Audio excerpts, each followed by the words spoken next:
Hi, welcome back. Today we're playing Reverse 1999 again. And, first of all, forgive me, I look like an egg. I am so hot.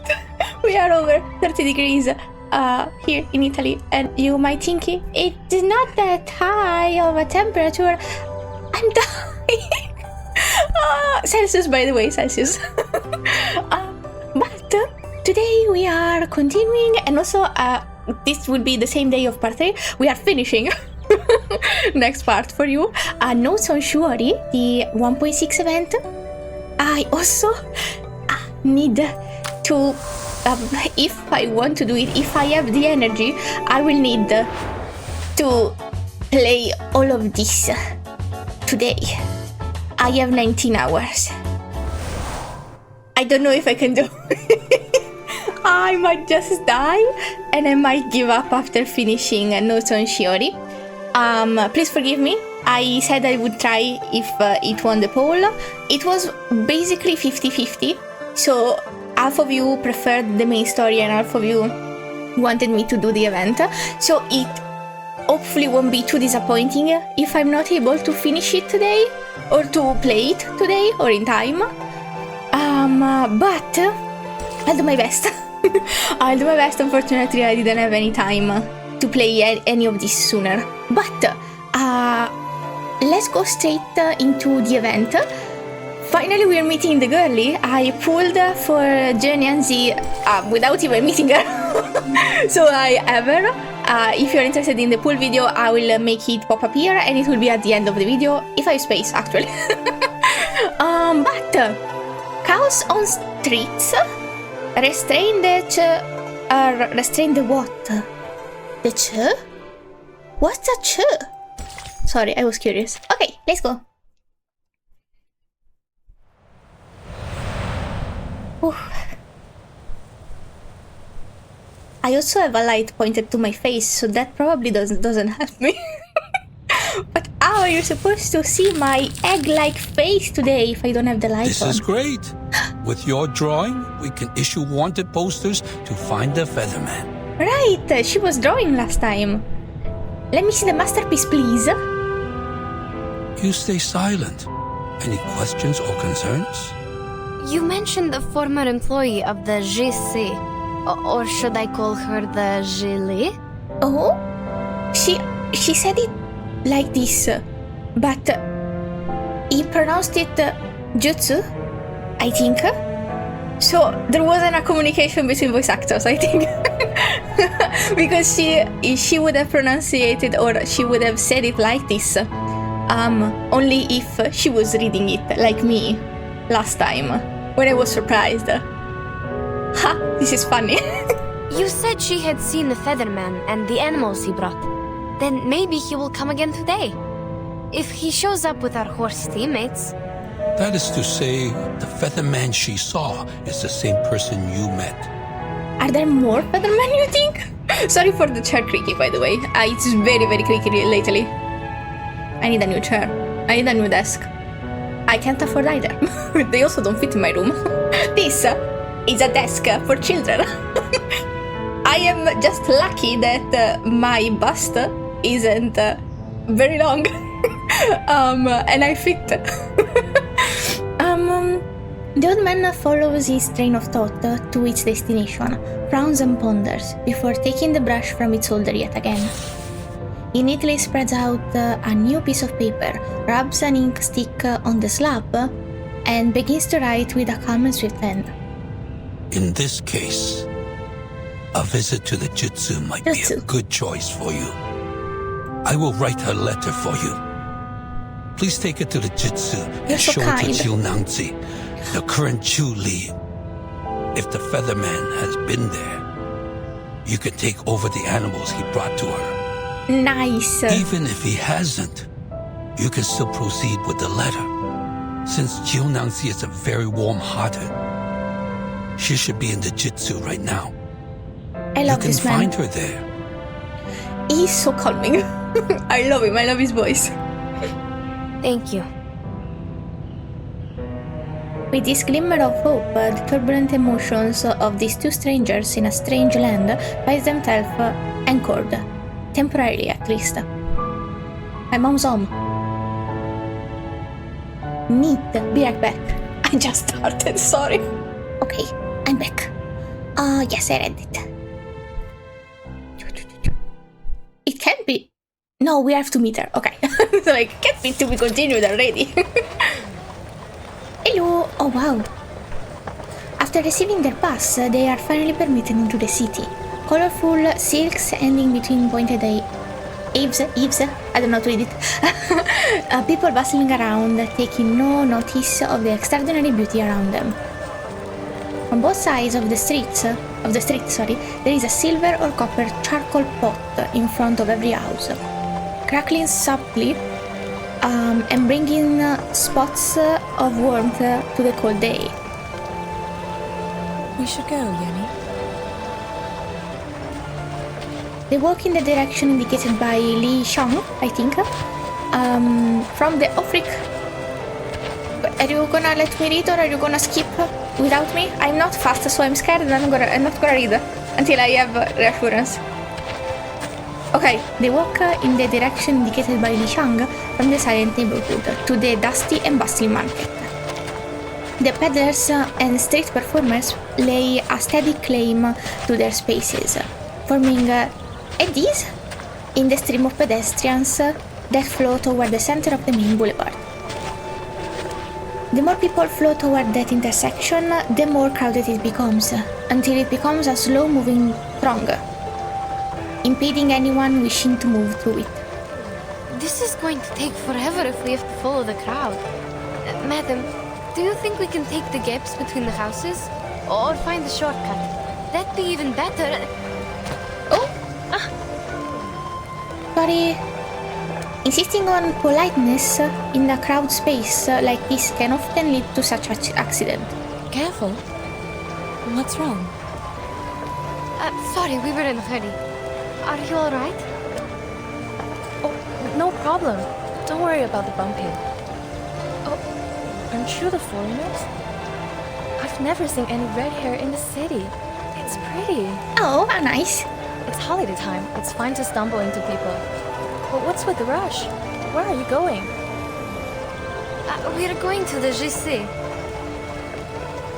Oh, but the way there is crowded with visitors. Maybe you can take the other road. Bless you, ma'am.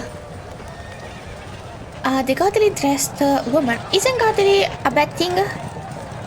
Maybe it just means fancy? Frowns, sorry, clearly pondering how to describe it, but he is just as soon distracted by a commotion. A group of strange black creatures appear from somewhere nearby, dragging their long tails before soaring into the air. Huh? They're Zhuyes. What are they doing in the street during the daytime? What? What are they? Is that how you call them? Or is that a proper name? What's that? Some kind of critter? Seems like it. Oh! It's kind of pretty. Squeak for squeak, indeed. They jump down from the eaves, flapping their sticky little wings and violently raising a wave of flying dust, accompanied by a strangely fragrant drop of water. An extraordinary smell. Like liquor. Oh? The travelers on the street run away, harangued, I don't know how to read it, by the creature flapping their wings at them everywhere they turn. Why are they here? Oh, I smell liquor. A lot of liquor. Uh-oh. Is it probably maybe our girlie's fault? Who broke the liquor jar and attracted them here? People, a Julia in the street during daytime is a sign of auspiciousness. Stay calm. Auspiciousness? It's coming our Good way. thing. Watch out, madam. At least one positive side of all of this chaos. It seems as though the ringleader's movements are even more exaggerated than the others, perhaps realizing that it is being underestimated. It flies straight toward the center of the crowd, raiding its talons. Cool! Oh, indeed, fight? Fight! Of course, our girl is strong. Let me change to someone we need to level. Пожалуйста, пропустите меня. Oh, what? Didn't you read right? Or maybe it was in English. One of the two, please. Okay. Anyway, I wanted to. Let me see if I can. Okay. Inside one, so at least we get to use it a little more. Thank you, Miss Vertin. I have seen the flow of the world. Sweetheart, I love her so much. And I think I'm gonna use her because she's a buffer, so might as well. I'll take better care of her later. Now back to the event. I hope you didn't skip anything. My duty lies with you. Wow, they're so cool! I'm so funny looking. Okay, oh my! Alright, I'm strong. Also, I got some very useful tips on how to use her. Thank you so much. They were in the trailer reaction video, and I forgot to finish responding to comments there. I'm such a bad content creator. But I do my best. So let's do this. So please forgive me if I am slow, because I prioritized making the content to answering to the content already out, and that was maybe a mistake, probably, definitely. I think, yep, we're done. Okay. Good thing. We are fast boys.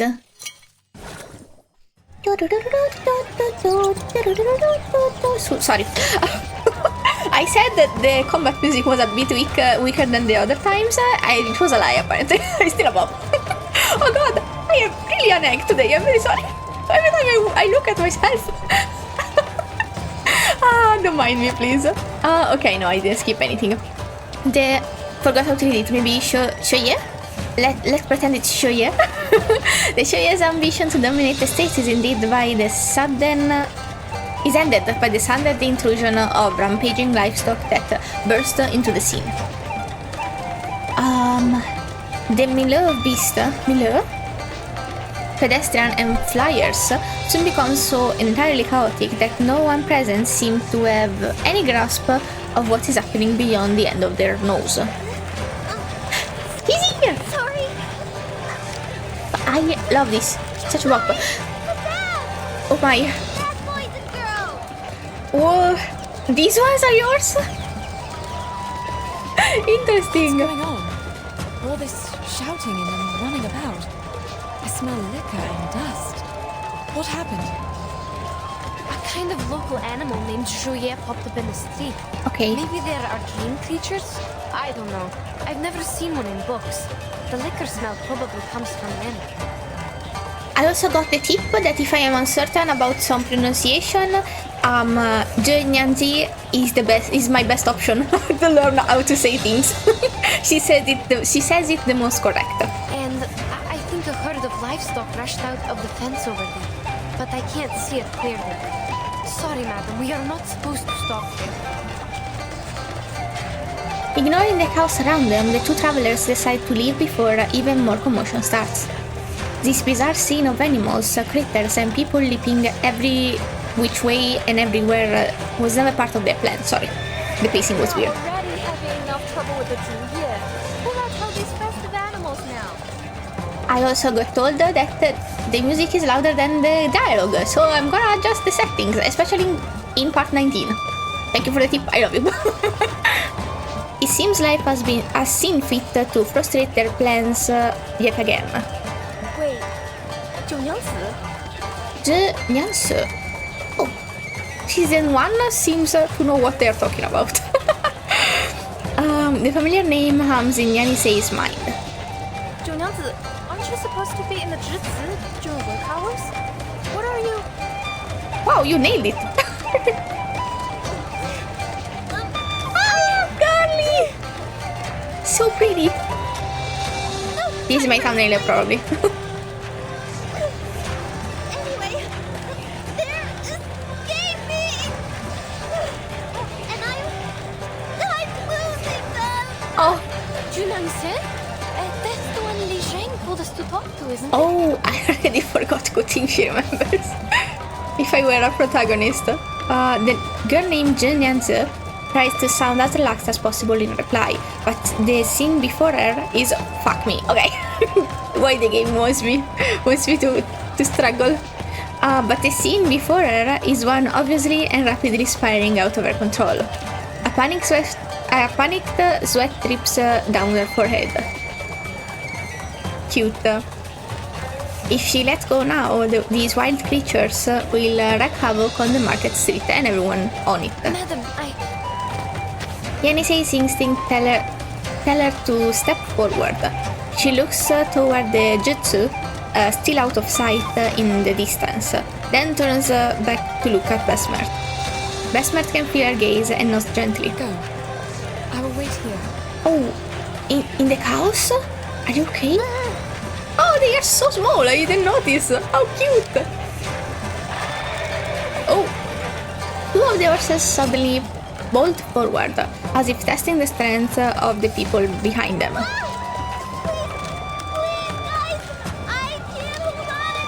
Oh, the poor thing. The girl in the center of the crowd strains to keep her eyes fixed on the horde of animals, more than outmatching her strength. Her obviously waning control does nothing to contain the chaos.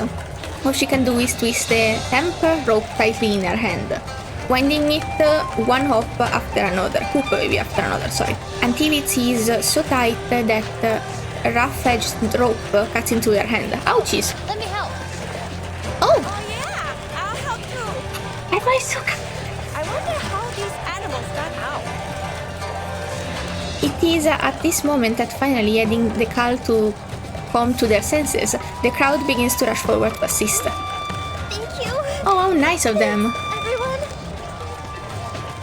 please help me. Well, harder. Hold on. You all get a break on the house. How sweet! So sweet. After a short while, with help from the other streetgoers, she manages to get the rampaging, if festively decorated animals back under control. She deftly probably, ties the quelled animals to the flagpole, then breathing a well-earned sigh of relief, lets the rope finally slack down from her hand. Oh dear, thank you so much. She's so pretty. I couldn't do this without you. Making so much trouble on the first day of work. She pants heavily, still recovering from her battle. A battle to defend her hometown. Where were you, Jiu Niangzi? I didn't see you in the tavern. Me? I was in the jutsu. What were you doing there? Mr. Liu, did you forget again? The former Zhili went back to her hometown. Jiu Niangzi is the new Zhili now. No, What does no, a Julie that's does? not it. Do? I'm just, covering for her. I was counting the festive animals, and then I heard the noise outside. the cadence in which he talks. It's so You cute. must have been distracted by the storyteller, huh? He was telling the end of the story today, so you would never miss it. Well, yeah. I thought he might tell the story of Xiang Rui, so I hurried out and forgot to lock the fence. Ah, Oh. that explains everything. You were talking about Xiang Rui again. People would think you were another storyteller if they didn't know you just really like these tales. Are your palms bruised? Go to my clinic for medicine if it hurts. Everyone is so cute. Remember the drinks on the house? Of course, I will. Thank you so much. He speaks with warm familiarity to the other residents, but keeps an eye in the direction of the tea house, as though anxious to confirm whether the storyteller from before is still there. After seeing his swaying figure in the distance, a look of joy lightens up her face. Cute. Yenisei quietly observes the scene and retreats, turning around to walk toward Besmert. The conversations among the local flows into her ears, allowing her to confirm a crucial fact. Please follow me, madam. That lady must be the Zhili that Li Zhang mentioned. Please mind your steps as we are walking in a mess now. We need to follow the crowd and see if we will have a chance to talk to her. Let's put aside the Juye for now. Huh? Little sooner than they reach the tea house, do they notice the crowd rushing toward a stone platform, pinning up every nearby place before they have a chance to find a seat. The crowd fills the tea house tightly. The surge of people pushes Besmert and Yenisei right in front of the storyteller. And talk about Emperor Yao. He had seen strange beasts like this many times. He mentioned something called a Yao, and while listening to Jianyan's lines when you have her on the home screen, she said Jessica could turn herself partially into a Yao, so maybe it's the humanoid form or something like that. But this is a person, Emperor Yao. He speaks with eloquence, as if possessing some strange magic that naturally attracts even those who didn't go there to hear him. It was the 7th year of his reign. Yao granted an audience to an envoy offering a treasure from the Gesheng kingdom. The envoy had a strange face and a bulgy chest. He claimed to have come from somewhere millions of miles away from the Yumen Pass. This bird is born with the talent for human languages and the phoenix's voice. Our people see it as a Shangri, and I am here to offer it to you, Your Majesty. Then Yao and his people saw a real giant bird. It was as huge as a mountain and as dazzling as a phoenix. How rude to offer a person to someone else. Body and red tail feathers. Azure body. He didn't have an azure body, I think. Was it really a phoenix? No. Oh. No. The bird was It was a bird, Miamong. not a man bird. Okay. It was said to be able to read one's bones, change their fate, and even remove misfortune. Yao was pleased with the gift and kept the bird in Dushuo Mountain. Naturally, that very bird was the ancestor of all the Miamongs nowadays. But he said it was a Shangri. So was it a bird? The envy in the eyes of the girl, clad in green, matches her attire completely. Have you seen a Miamong with your own eyes? Be patient and listen. Miamongs tend to inhabit silent and clean environments. So since the ancient times, the people have always cleaned their yards carefully from time to time, hoping the Shangris will gather and stay beside them. It may not work immediately, but it makes things possible in the long term. Ah, so that's why we have the tradition of cleaning the yards on Shuori. Oh, I read it wrong all this time. Sure. What did you say? I already forgot. I can't now. Okay. Exactly. Some even make Miamong statues with jewelry and use them to decorate their homes, hoping the Miamongs will bless the family. Remember the chicken statues on your roof? Actually, they are not chickens. I didn't see chickens. Miamongs. Oh, statues. So are those birds you see in the paper cutouts on the doors. I didn't see those either. After saying this, he leaves a piece of red paper, carved in the shape of a particular familiar bird. Look, everyone, this is the Miamong. The crowd expresses an underwhelmed disappointment because it's a chicken. But this looks like a normal chicken. But well, drawing is hard. More like a capercaillie to me. What's a capercaillie? And like the bird I just threw, isn't it? The way he is speaking is interesting. So it was Rhythmic, Birdman. like singing. It would be great if there was some music to accompany him. Something is missing in his story without the music. Aww. If he could Before Bestmert can finish speaking, the red paper... Is it the red paper that I get after every stage, by the way? Sorry, the red paper instantly ignites in the hands of the storyteller, maybe not. And before touching his fingers, it becomes ashes and falls onto the stone platform. The little boy standing beside him stands on his tippy toes, cute, quickly taking the initiative to sweep the ashes into the charcoal pot below. How polite! Among the 5 elements, Niamang belongs to the fire. That's why people set fire in spring to drive away misfortunes. Speaking of... Yenisei's attention is diverted. She witnessed the child's movements, but doesn't yet understand the meaning behind them. Choosing to... me neither then. Choosing to stare ahead until the crackling sound explodes behind her. What is this noise? Oh girl. Spooky. Spooky to me too. It seems no one cares about the noise of the crackers. Of the cracker, sorry. Crackers. The crackers. The snack.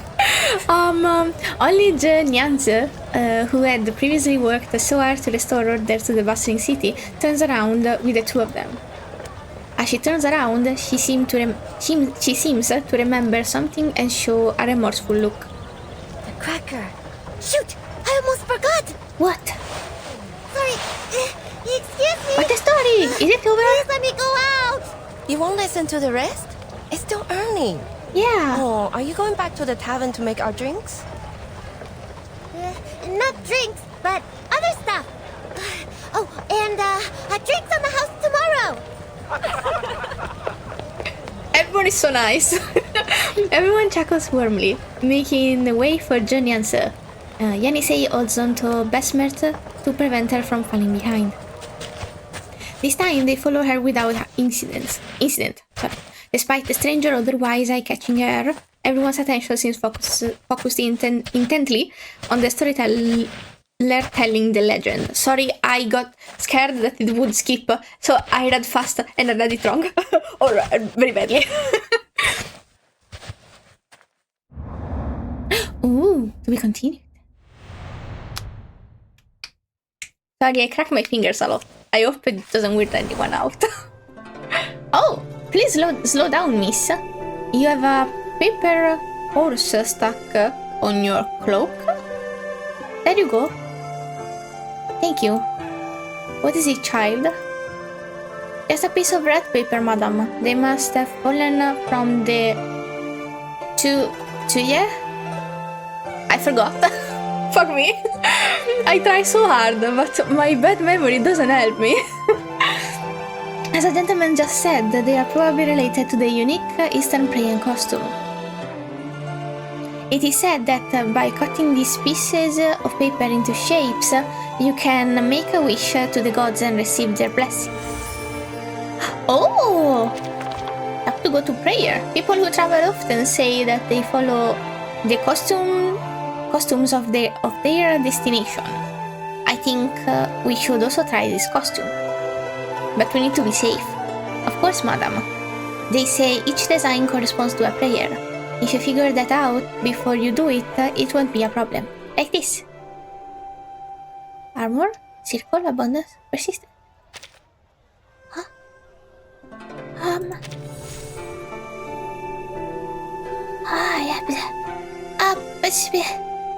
Sure. Incantation my... Oh, this is good. Okay, I don't have any more. Oh, now I know what these are for. Yes, it was the paper. Hey, that's cool. Just a second, I'm gonna fix my music settings.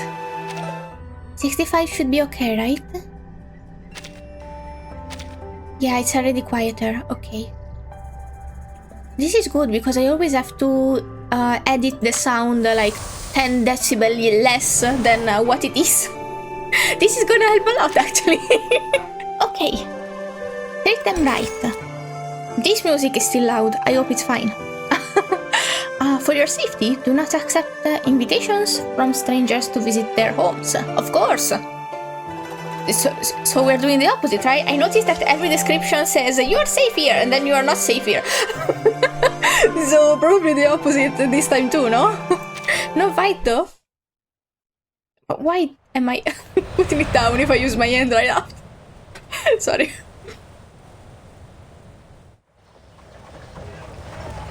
Not far away, Jiu Niangzi can be seen stopping near the post where the animals were tied, vaguely moving as if whispering something to them.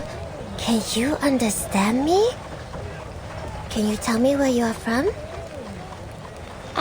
Hello. Yenisei waits for a moment before walking toward and attempting to pat her shoulder. The girl turns around and reveals her young and eager face. What's wrong? Babies! I don't know you. Have we met before? I don't think so. We And just I thought so arrived pretty. here. Really? Oh, welcome to Pei City! Yenisei cannot help but hold her eyes on the bundlet hemp rope that the girl is holding in her hand, and the many animals now tied to the end of it. Jiu Niangzi blinks, then blinks again, as though realizing what the other girl is staring at. A blush quickly rises to her cheeks, like two sunset clouds. Oh, you were on the street, weren't you? I am so sorry. I didn't mean to make such a scene there. I promise it was just an accident. Of course. Why wouldn't I it can be? imagine. You reacted quickly and saved us from more trouble. No. It was my responsibility. And the people on the street also gave me a hand there. How everyone can I was help cute. you? Please, feel free to let me know. She seems to be a warm-hearted type. Here is the case. The people call you Jiu Niangzi, and you Almost. work in the Gesheng, right? Not quite. Yes. Li Zhang told us to find you, and we happened to hear your conversation on the street. So, did the Featherman come here today? Featherman? You mean the Xiangrui out of the city? I heard that he had been here. As for today, I have no idea. What no about dice. the animals in the fence? Any new ones? I'm not sure about that either. When I arrived at the Jutsu this morning, there were already many festive animals in the fence. They're getting more and more. How weird is that? Our horses might be in this horse's horde. Jiu Niangzi mutters inaudibly before turning around, pointing out the culprits who caused her so much trouble earlier with her index finger. Yenisei inspects the creature briefly, but doesn't seem to notice any difference. It seems to be a show for common livestock, where various cattle, sheep, and horses might compete to show their worth. See? They all look alike. I can't tell which of them were brought here today. Counting is troublesome as well. I always think, where am I? Me when math. If only I could read and write. Oh, You write them down, then you won't miscount. that's why you are always counting when you have voice lines in the menu. Because you're learning. Our teammates have been turned into striped horses, like these. Actually, we are a team of merchants. When we reached the outskirts of the city, our teammates were turned into horses and brought away by a giant bird. Li Zhang said that bird was probably the Featherman they've been looking for, and he appeared around the Gesheng once. That's why we are here to ask for help. They're not horses, I suppose. Which one? Our friends, probably, you're saying? Jiu Niangzi seems hesitant to say anything further. But how is that possible? Are you saying that the Featherman can turn people into horses? No, it was the water and the flowers, maybe probably one of the two or both. I don't understand. How did he get this power? Is it because he is the Xiangrui? When hearing the words Xiangrui, again, Besmer's interest is immediately captured. We've also heard about the genre from the storyteller. It does sound like some kind of local guardian. Guardian? Is it the gods of Sheti we're talking about? I have no idea. Oh, yes. The gods of Sheti. These are the gods you serve. I guess Shuori is closer to a local legend, like a reputed arcanist in this area. The use of arcane skills seems common here. Perhaps there are also many arcanists around. But could you please tell us more about the gods of Sheti? There are 12 or 13 of them, I guess. A pantheon? That's all I know. I can't read most of their names. Or a Chinese version of pantheon, because pantheon probably is also a word only for Greek gods, maybe. Unless it is now become common for just an ensemble of gods in the same kind of religion. Oh, but I know this year is the year of Jishu. We will bring lots of festive animals to the Broken Bridge to worship it. The Fortune Walk and Bridge Leap are the most fun parts. We go to the Broken Bridge on the cliff with the animals, count our steps, and swing our bodies, like dancing. And at last, we will try to jump over it. Over what? The bridge? Jump over a broken bridge on the cliff? It sounds dangerous and quite familiar. Familiar? Am I forgetting something? Besmer knows exactly what Yenisei is hinting at. The familiar rule of ask and acquire resurfaces in their mind, but no one attempts to ask it out loud. So that Jiu Niangzi, sorry, the S's and the Z's are not my forte. Explanation interrupts their thoughts with a perfect timing. No. We can't do that. No one has ever done that.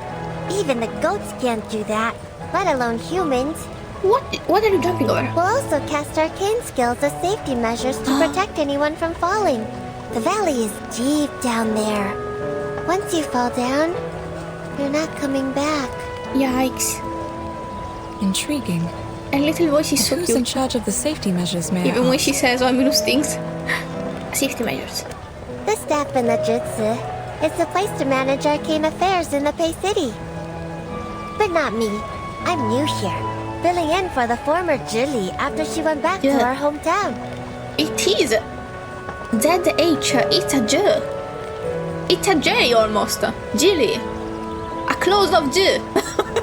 Sorry, I'm trying to make sense out of it with my own pronunciation. He told me to take care of Jutsu for a couple of days. That's good enough for me.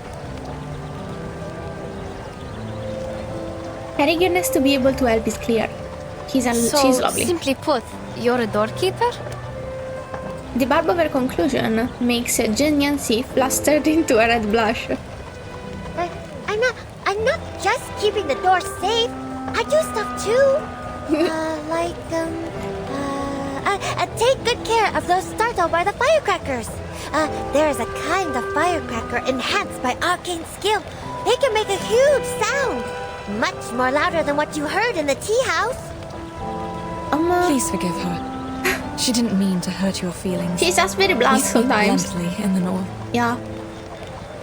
Oh, it's alright. I can tell she's a bit anxious.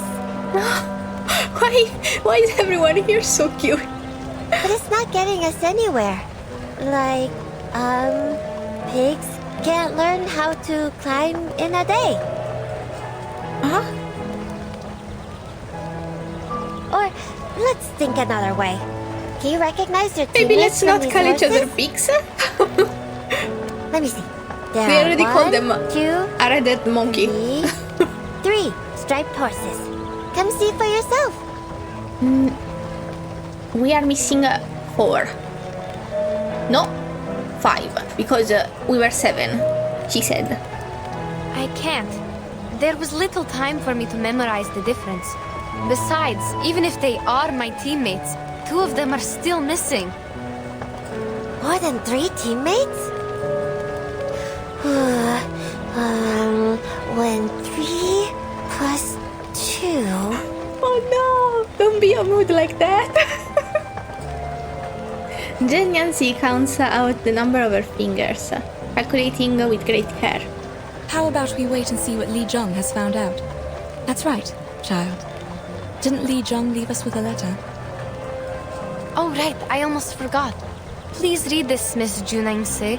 It may have clues about the Featherman. She can't read. She produces the letter, offering it to the girl. She said she can't read. Oh, it's picture, so it's fine, I guess. maybe he took that into account. How cute of him. He's such a cute old man. Yeni and Getian opens it in front of them without a moment's hesitation, but all Yenisei can see on it are several images. Make the fence taller, get off work earlier, and go back to the tavern? Wow, they communicate with images, that's so cute. I guess this is the fence, this is going back, and this is the tavern. What is he trying to say? Oh, I guess not. I guess she's not interpreting it. What do these have to do with the Featherman? Let me just try to understand. I can't understand. I am not trying. Yeni and Getian turns to herself as she stares at the picture on the letter, before frowning and smoothing it out. She clumsily folds it and clips it to her waist. Well, don't worry. I'll pay close attention to the new horses for you. Thanks. If there's any good news, I'll ask Li Zheng to tell you. You're so Li Zheng. kind. But we just got here and haven't decided where to stay for the night. How are we going to keep Li Zheng informed once we find a place to rest? Oh, I see. An answer leaps to her mind, bursting through and out of at the same time. How about staying in my tavern? I forgot to tell you that I'm the owner of a tavern. Oh, you own it. That's why you can afford to give out free drinks. And I'm doing it well. Oh my! How cute and proud of herself. She laughs as though just the saying of it might render it true. It is located in the merchant's hub, 2 streets away from the Jutsu. Li Zheng will know your whereabouts since he's in charge of the hub. Oh, I'll take you back to the tavern. Also, escort these animals back to the Jutsu. You can check out other animals there as well. Nice! Good idea. Oh! That'd Everyone be is so great. cute. Saves us from all the trouble sleeping on the street. Let's go then. Oh, the street looks beautiful later in the night. You can't miss the golden lanterns and bonfires lit on Dushuo Festival. They light up the sky and the street as if it's daytime. Everything seems brighter at night. Nice! She's so sweet. I think when watching the trailers, I may be mistaken her for a clumsy Marisu. No offense. But she seems a little more complex. Sorry. Let's see. 11. So wait, it was the opposite indeed. Don't accept invitation and we accepted an invitation. There was no consequences to her action. Why was it so ominous of a description? Okay, we all walk and talk. We all have hair and eyes. We are not so different from each other. Is this about the differences between, maybe humans and arcanists they were talking about earlier? Another freebie and another no fight. Just a story.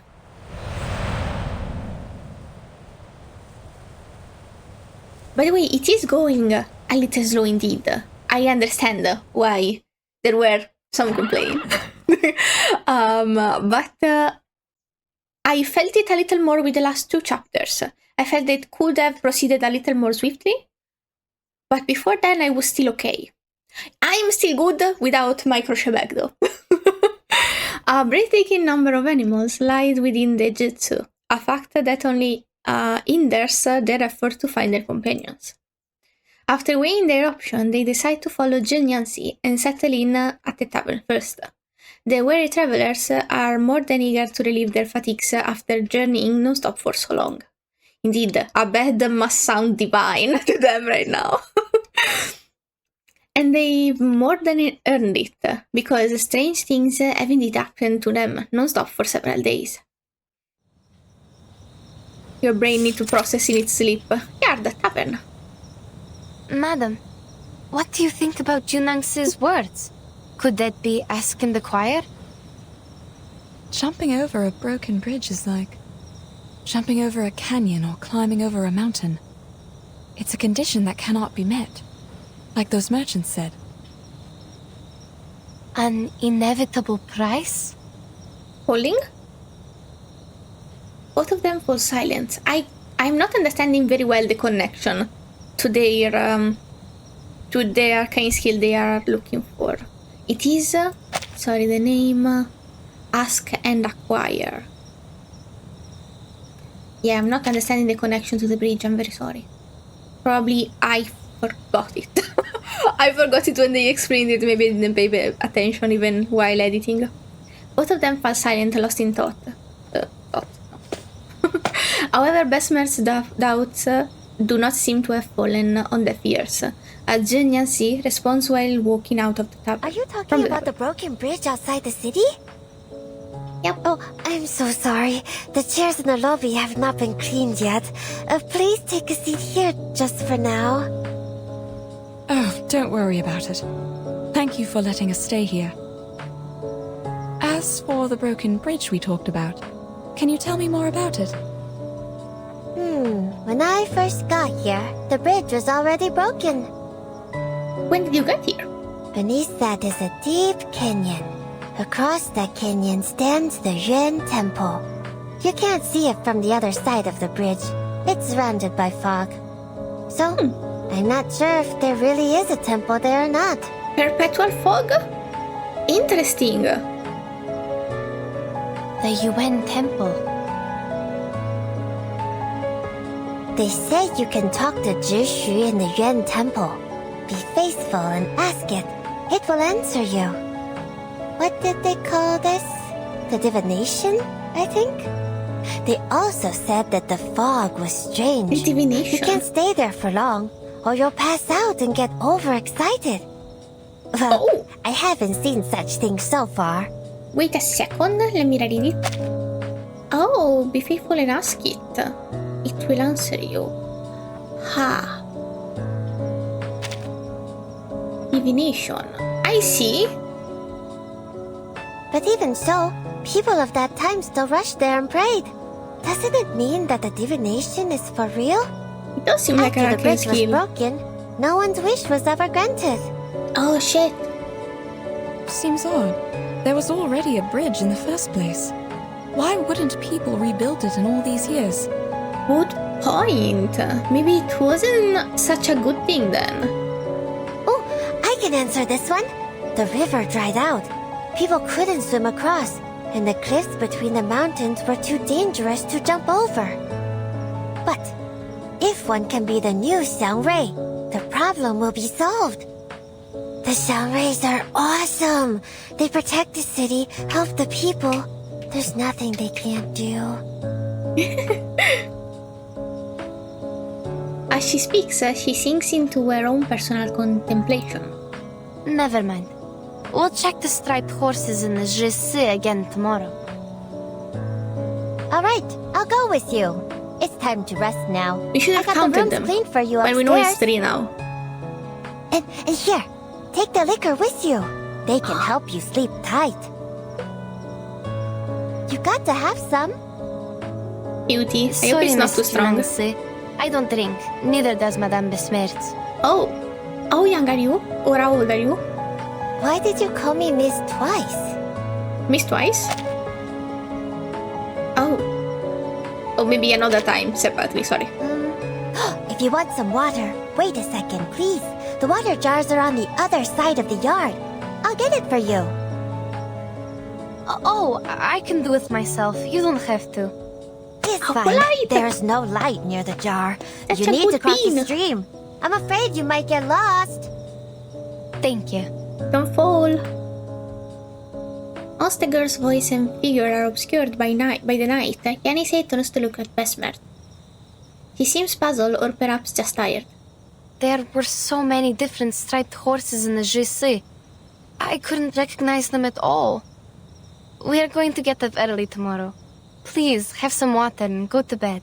Maybe if they retain their attitude, we'll recognize them by the personality. I'm not thirsty, thank you. But I do feel like some rest. Drink anyway, girl. Get hydrated. Oh, I should get some water later. Okay, I'll take you to the room. That was slow. Was it my connection? Okay. We continued? No! Damn, they're getting longer. The girl returns from fetching water, only to find Yenisei alone in the hallway. Looking around and not seeing Besmer, she walks over and naturally sits where Besmer sat earlier. I didn't see you from there. I thought you went to sleep. Oh, sorry. Madame Besmert is tired, so thank you for helping us. Don't bother. Here's the water. Cutie. As she takes up the ceramic cup, Yenisei is slightly surprised.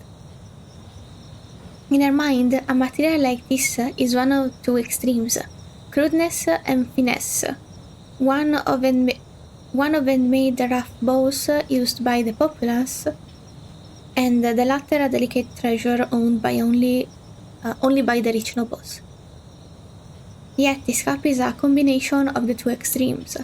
It's used by an ordinary tavern owner, but it is marked by a refined, tasteful aesthetic. She rubs the side of the cup with her fingers, gently brushing across the painted pattern, as if filling a fine porcelain vase. Oh, The so cup. pretty! What's wrong? It looks expensive. It's a gift I received. I don't know how much it costs, but it's delicate, isn't it? Yes, it is delicate. Yenisei feels compelled to rub the surface of the ceramic cup again, as though she cannot bear it to part from it, and loses herself in thought.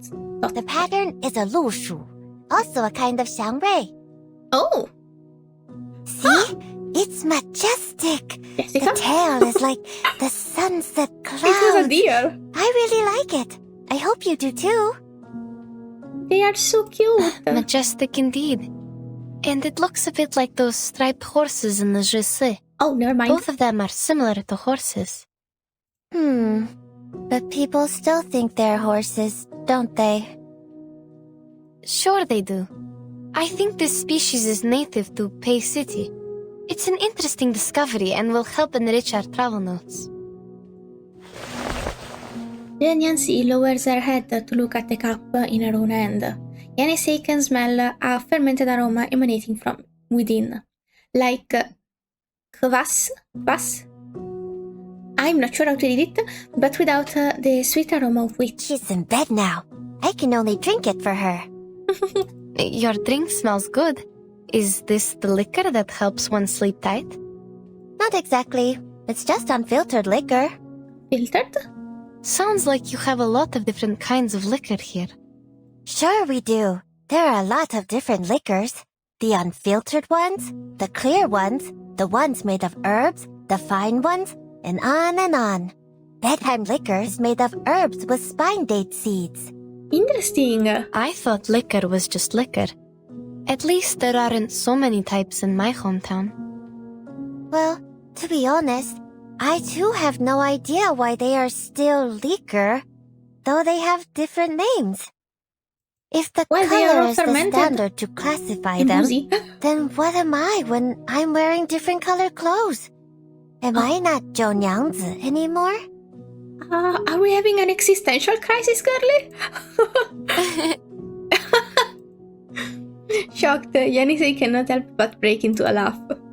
Seeing the other girl smile, Jiu Niangzi's eyes begin to sparkle. She nods and decides to go one step further and express her thoughts. That is to say, if your teammates are turned into horses or other animals in different colors, are they not your teammates anymore? I'd feel more compelled to look for these teammates if they weren't pieces of shit that tried to leave a blind lady behind in a dangerous place without even food or water. They are. Of course. Yenisei stops talking. This childish conversation might have caused her to erupt with laughter, but the weight of the situation is still acute, and her freaking. Okay, let me just do this. And her worries swell deep within her. Why do they skip one single dialogue every once in a while? I'm so mad. The chirping of birds in the cold night gently blankets the sound of her anxious breathing. I'm worried, actually. Well, maybe not just worried. I don't know. Looks like you really miss your teammates. Why? I guess they do have good memories before the bad ones. Miss them. I won't use this word to describe my feeling. All I'm thinking is they were turned into animals because I gave them the wrong direction. Not really. What if they can't turn back to who they really are? The frankness of her own inquiry unmasked the long unease Yenisei has been harboring since entering this strange city. After speaking, she holds her breath and controls the impulse to turn back and look toward Besmer. For a moment, she is no longer even sure of where she is. But I don't think that will happen. Things won't get any worse. How do you know? There must be a way. I promise. You are so sweet, but also this is... Do you have any basis for this optimism? Because sometimes when people are in a crisis, just saying, it will go well, doesn't help with their mood and doesn't help with a solution. Like the clouds turn colorful, pool water gets sweet like liquor. There are many signs of auspiciousness. They just need time. Think about it. What if the story about the Yuan Temple is real? Maybe there will be another way for you to recognize your teammates. Even if the Featherman is not a Shangwei, there are other Shangweis in the city. And you're one of them? All in all,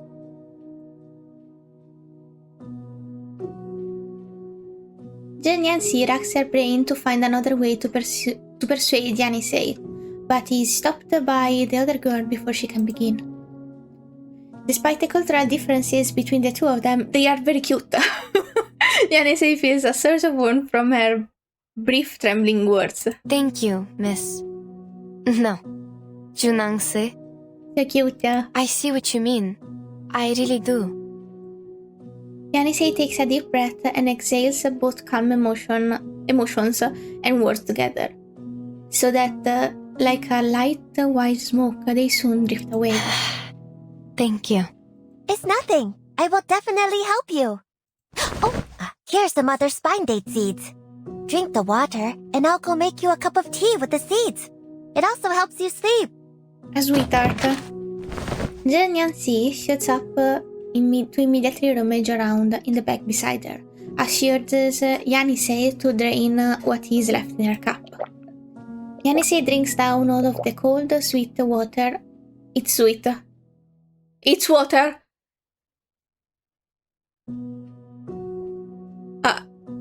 And hands the still compelling cup back to her. She then watches Jiu Niangzi step onto the porch and run back into the hall at a trot. Are we okay? He takes a long breath and turns to look at the arid night sky. It's so pretty. It's the same sky as another event though. Probably. Sorry. It seems even in a strange city like this, she can enjoy the same bright moonlight as the steppe. Are we okay? Are we an horse? Maybe Madame Besmert did something right, not drinking. Fight! A fight! A real fight! Okay, dancing dolls. Oh. Wait. Who's this? A tail and ears? And it's a square. What is happening? And these are the dolls? Sorry? It's a square? Or I would think this was Jiu Niangzi? because she said that she had a tail. And also in the home screen, but maybe she gets a tail after having the pretty clothes. In the home screen, I can see something wagging under her dress. It looks like a tail. So probably she's a Shangri and she has a tail. But this one has ears, a tail, hair dolls, and is a square, so probably not her. Anyway, dancing dolls. Down the first cup, then the second, then the third. Don't stop drinking. Interesting.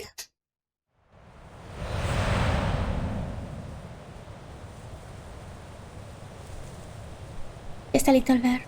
A little bit. The curtain of night has already fallen, but even after drinking another cup of tea promised to induce drowsiness, Yenisei finds that sleep evades her. In theory, someone so heavily fatigued should fall fast asleep, the very moment the opportunity presents itself, but not for her, not even for me. I have a sleep disorder. Even melatonin sometimes doesn't work, and that's why I answered to your comment at 3 AM. On the contrary, her mind, so sick with worries, seems to run faster than ever in the stillness of the night. Me too, babes. Oh, Besmert. Besmert? He stands up, steps... Oh, maybe because she is laying next to her. Sorry. She steps up, steps away from the couch, and treads lightly down the stairs. Unwelcome in even her own dreams, she wanders around without direction. The yard, go downstairs, and through the main hall. Groping around for the railing in the darkness, she walks up and then down the steps. One step, another step, as she descends, a rustling... What is this? What's that sound? What? Where does it come from? What? By the flowers in the snow, raise up toes and say no. Don't say no. What about consent? Who is it? Someone's... Is this a doll? Singing? Without realizing it, she departs for the second floor and follows the sound into the spacious hall of the tavern. Sorry, let me read what I missed. She descends, a rustling sound envelops her in the darkness, like an indelible point that demands her whole focus. Ah! With the cascading moonlight and melodious singing, the scene laid out before her is one that defies description. What? Why is it so spooky?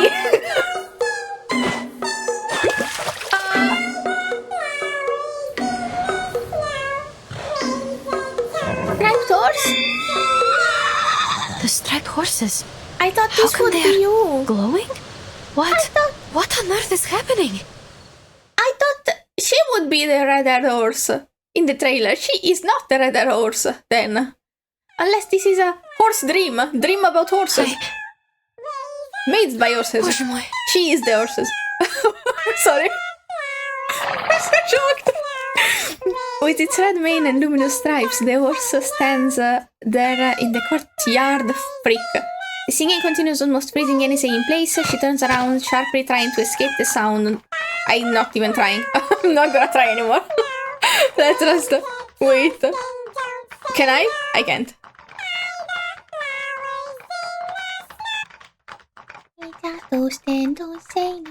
Sorry. Can I? I'm gonna do it. Okay. The horse stands in the courtyard and turns gently toward her. Oh! I see. The singing continues, almost freezing Yenisei in place. She turns around sharply, trying to escape the sound, only to realize that she has already been surrounded by the group of wooden dolls. This explains everything. Who were in the cup earlier. With what? Are they asking me to drink? This explains why Jiu Niangzi in her combat is always tipsy when she channels. Jiu Niangzi, Where are you? Is she? Now the wooden doors, originally submerged in the stream in the courtyard, have begun to climb up the bank. They surround her. This is so creepy. Spinning, singing and contorting, with bodies clearly possessing a flexibility beyond what wood should possess. This is admittedly a bit unsettling. They are very cute, but also I can see this being an horror movie. Especially with their acute voice. Using this odd flexibility, they repeatedly lift their full cup toward Yenisei. What about consent? No. This invitation, perhaps initially hospitable, turns increasingly creepy. I was creeped out already in the dark night. Making a choice now requires next to no thought. Yenisei jumps out from their enclosure and runs toward the other end of the yard, toward the water jar. Fortunately, she clearly remembered the location pointed out by Jiu Niangzi. I can't go back to my room. Need to lead them away. The wooden dolls still sing happily, as if they are only playing a game of tag. Oh my god! Oh my god, we're fighting. What? Oh, okay, blessing. Fine, I don't care, I don't understand. Not important. Probably I'm OP for this too. Oh my god. No face is even creepier. God. We got this. Also, how funny that Yenisei is Star and she is weak to this. And they are following her. Oh god. They have a shield. Is that a shield? It doesn't present in their lives. Oh my. Oh my. Well, we are strong. It's fine. We are strong. We will be chill. Oh.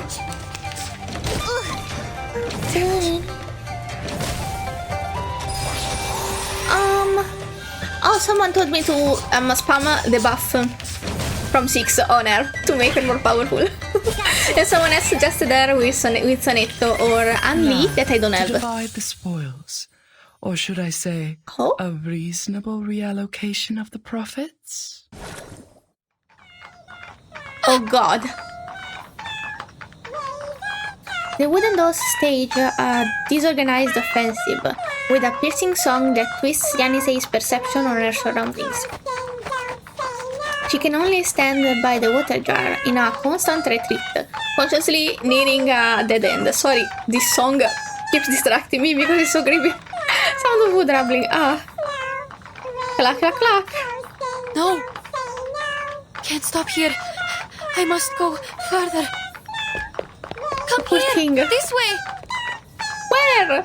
The wooden figures have no ears, so it seems unlikely they hear or understand her. They also have probably maybe no legs. Or maybe not even crafted. I see. No earring it would be. So maybe they don't have ear crafted in them, but maybe they have legs crafted in them. And they can run. Never tiring. Just like those cups. Always lifted high, constantly spilling and overflowing. They have ears! What are you talking about? No, maybe this is only the airline. Birdman? It seems these crude wooden creation are quick to be alerted to sudden interlopes? What did I read?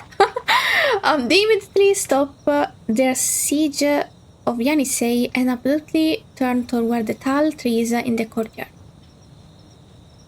Huh? Where are they going? Birb, are you saving? Clack clack. Birb? The cursive rhythm plays heavier and faster than before as they jump a few more hops toward the bottom of the tree. Be off. Bottom. Never mind.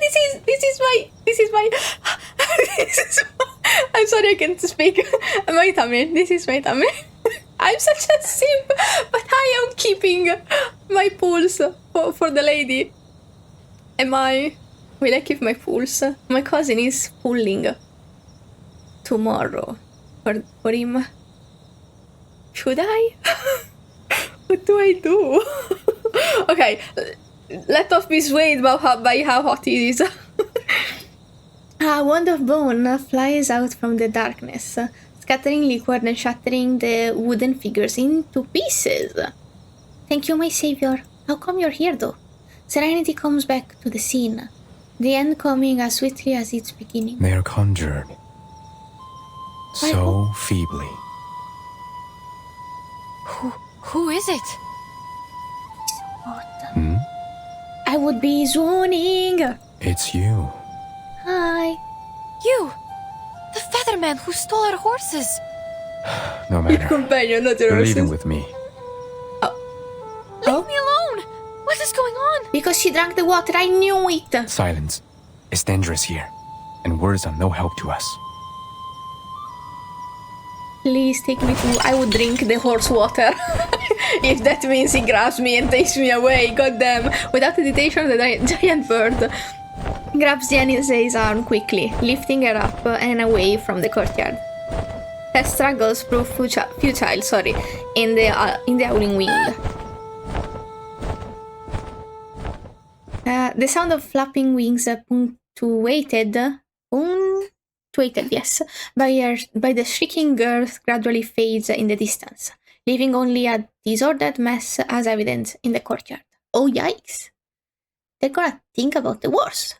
Well, this isn't great. It's not the worst, because he doesn't have any intention, probably. In the morning, Jiu Niangzi walks into the shambolic scene. I see. I don't know what this means. Shambolic, I don't know. But it's not the worst. She's probably safe, but this wasn't a good thing. A still intact wooden doll bounces around. And what about the glowing horse? Sorry, I forgot about it.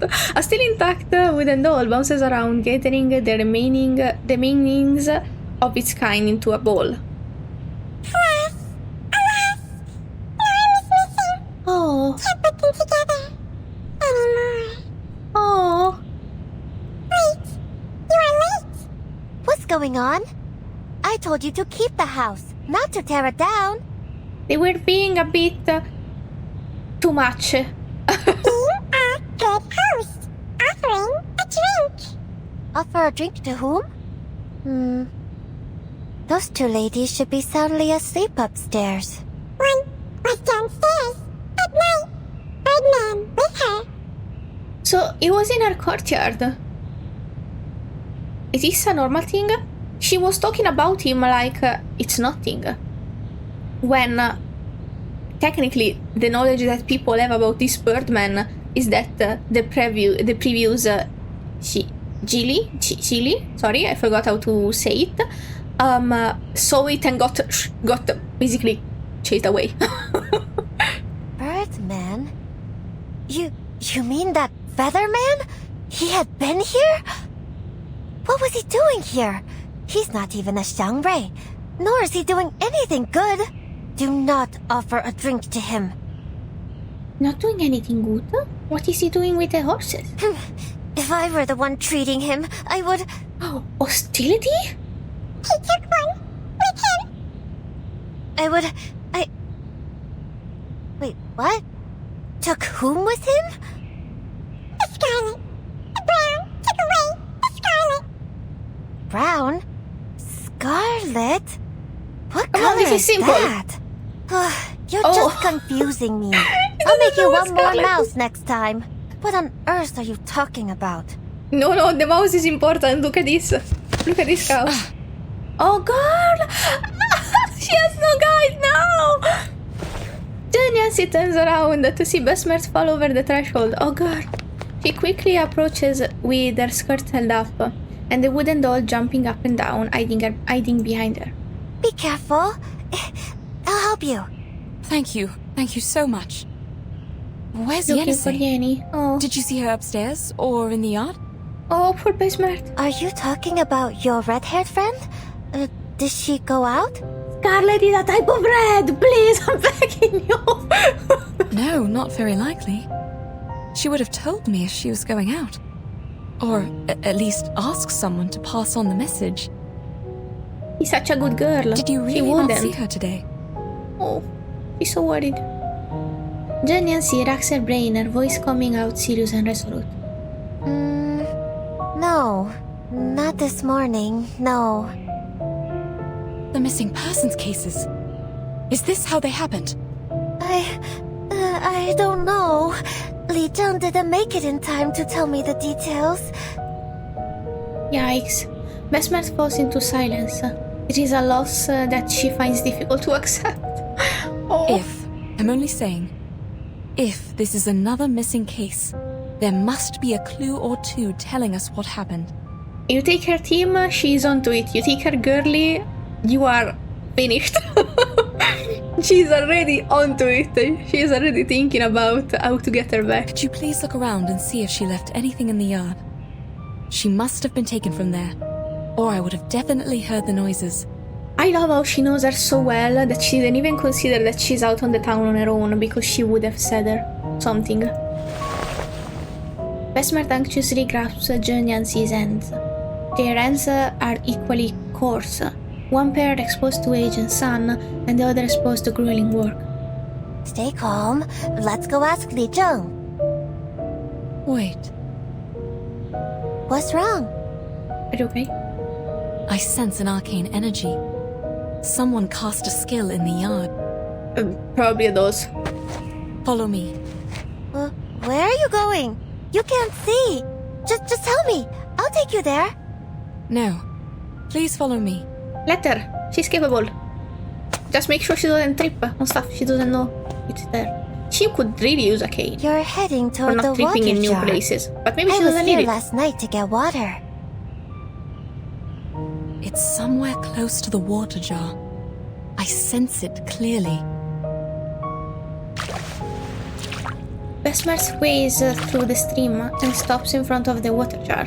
She crouches down to find something among the scattered leaves in front of her. Is this a bone? Did he drop it? That makes sense. Li Zheng told us that the Featherman uses a bone wand. Yenisei also saw something similar in that giant bird's hand when we faced him outside the city.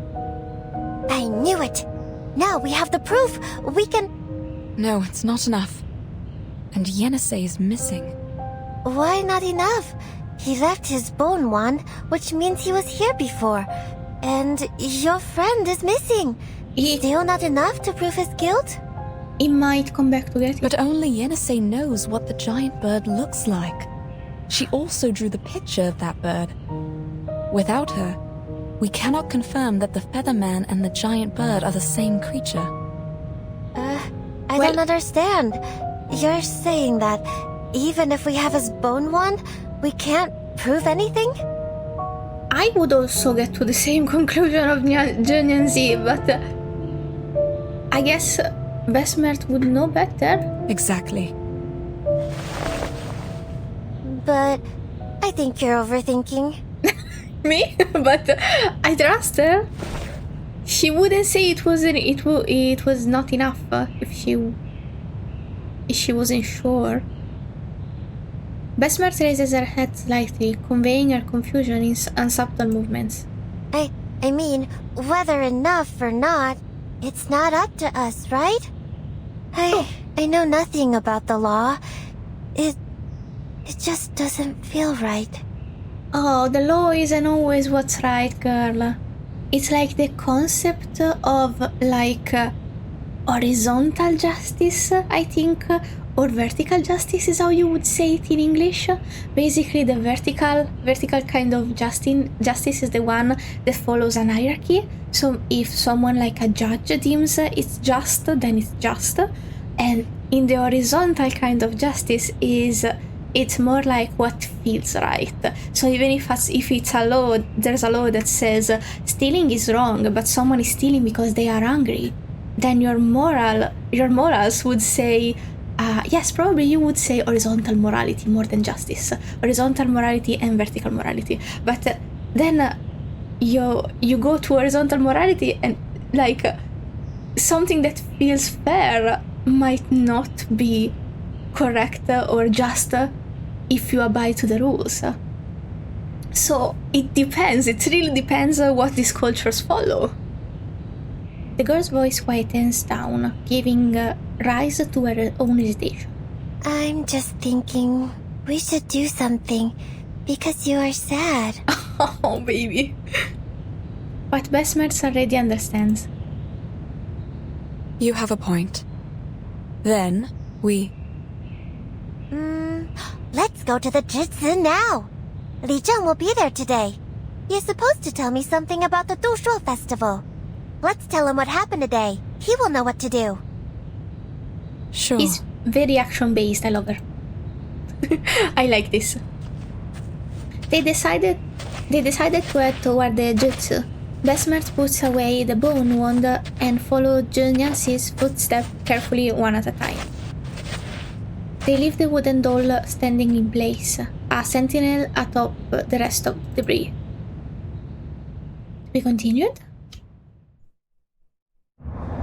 Ooh! Amazing. But I'm gonna wait to do the harder and harder fights because I only have a few hours and I kind of want to farm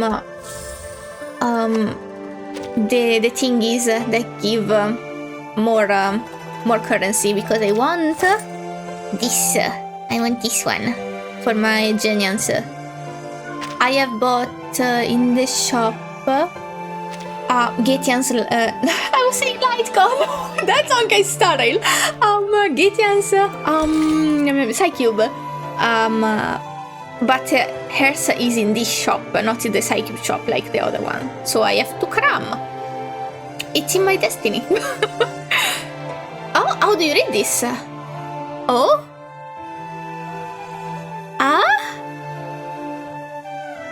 Hey! What am I looking at? Okay, so what was this? Was it the Birdman? So would this be the Birdman? What? Okay, no questions allowed, let's just go. Gesheng, I guess I'll read it like this, and then you tell me what's right and what's wrong. After 1,000 years, one finally returns to their rightful place. What is happening? I am so confused, but I guess I'll just be here for the ride. No theories, we just go. Go with the flow. Oh, jutsu. Li Sheng is flipping through annual expense account records from previous years. What is written on his heart and wizened face. I don't know if I read it right. Jiu Niangzi is sure to report for duty on time, and he must have a decision ready before she does. In past years, the festive animals used in the fortune walk and the bridge leap were less than 3.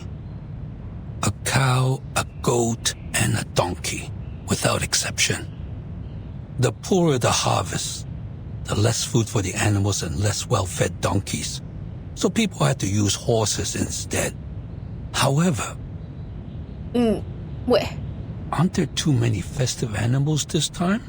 Even if it is for celebrating the birth of Gesheng, not to mention some of them are transformed from humans. We shall act prudently. Yes, because it seems like it's gonna be kind of a sacrifice. I'm not a fan. We have to cancel the ceremony. We must make the decision before New Year's Eve.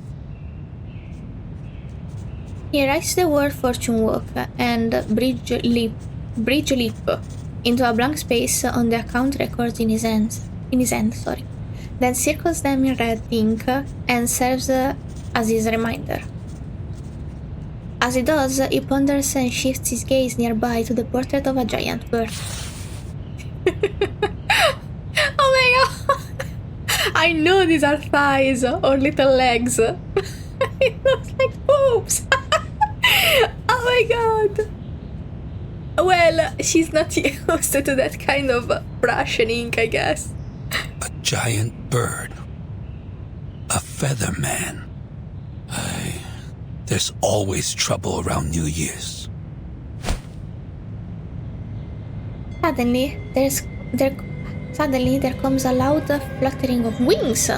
This sound is not... That was the bird then. With Yenisei, maybe?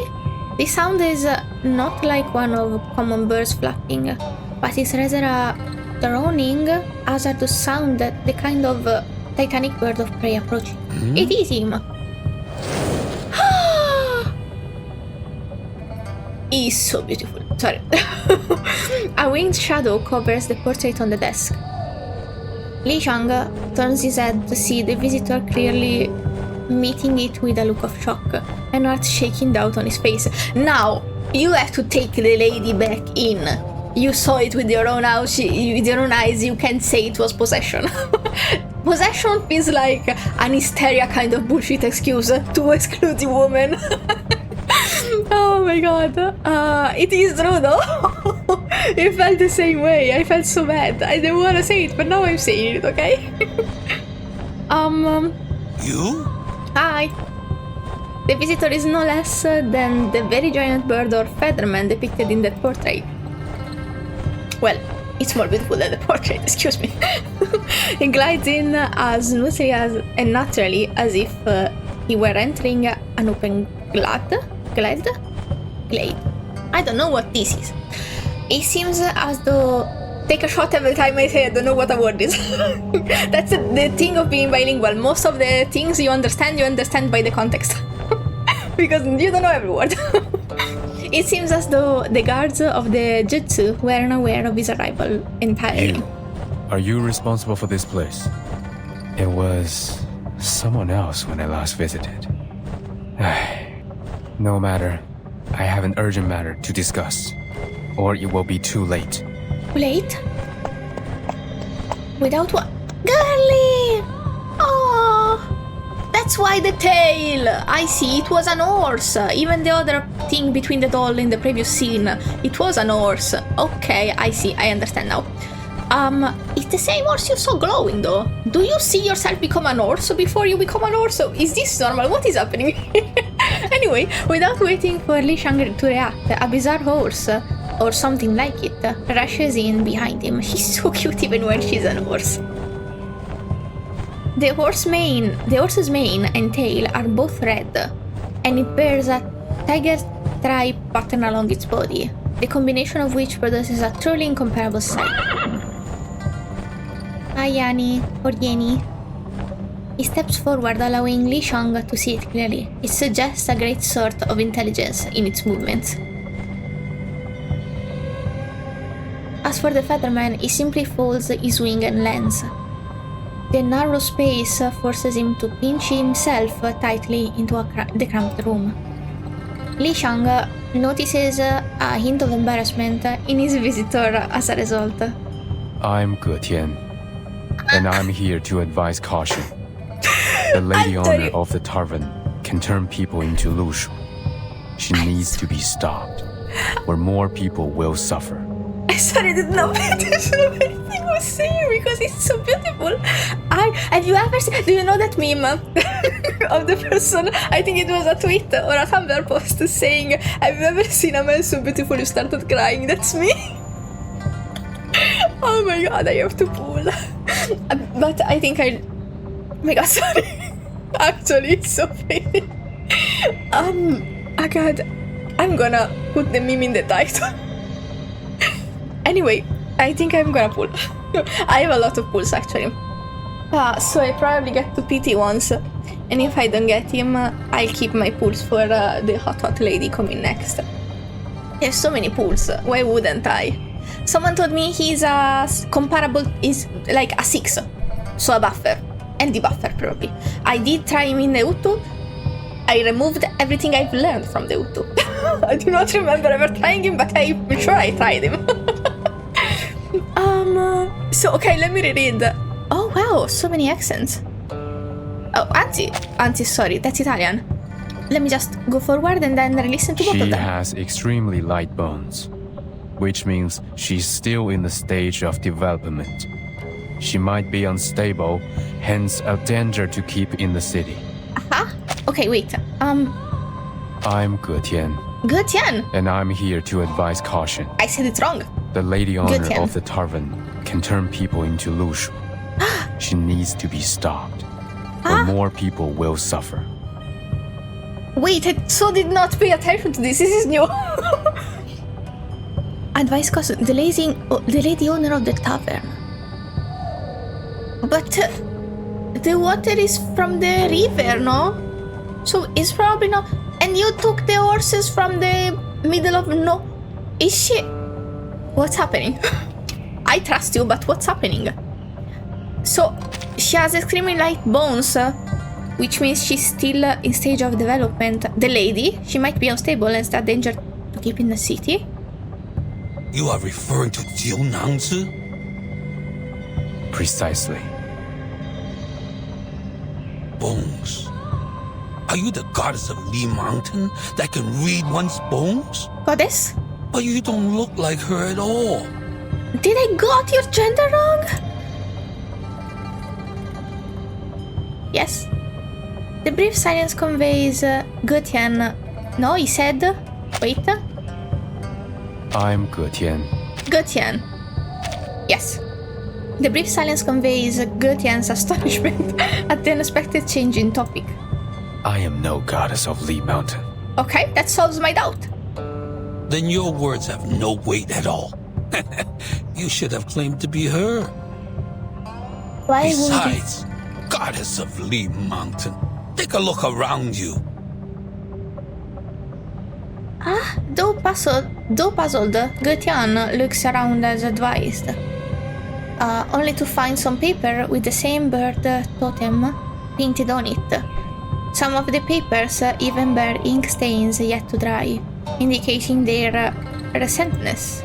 You mean these paper cutouts? A man-faced bird with a red tail. You are drawing me.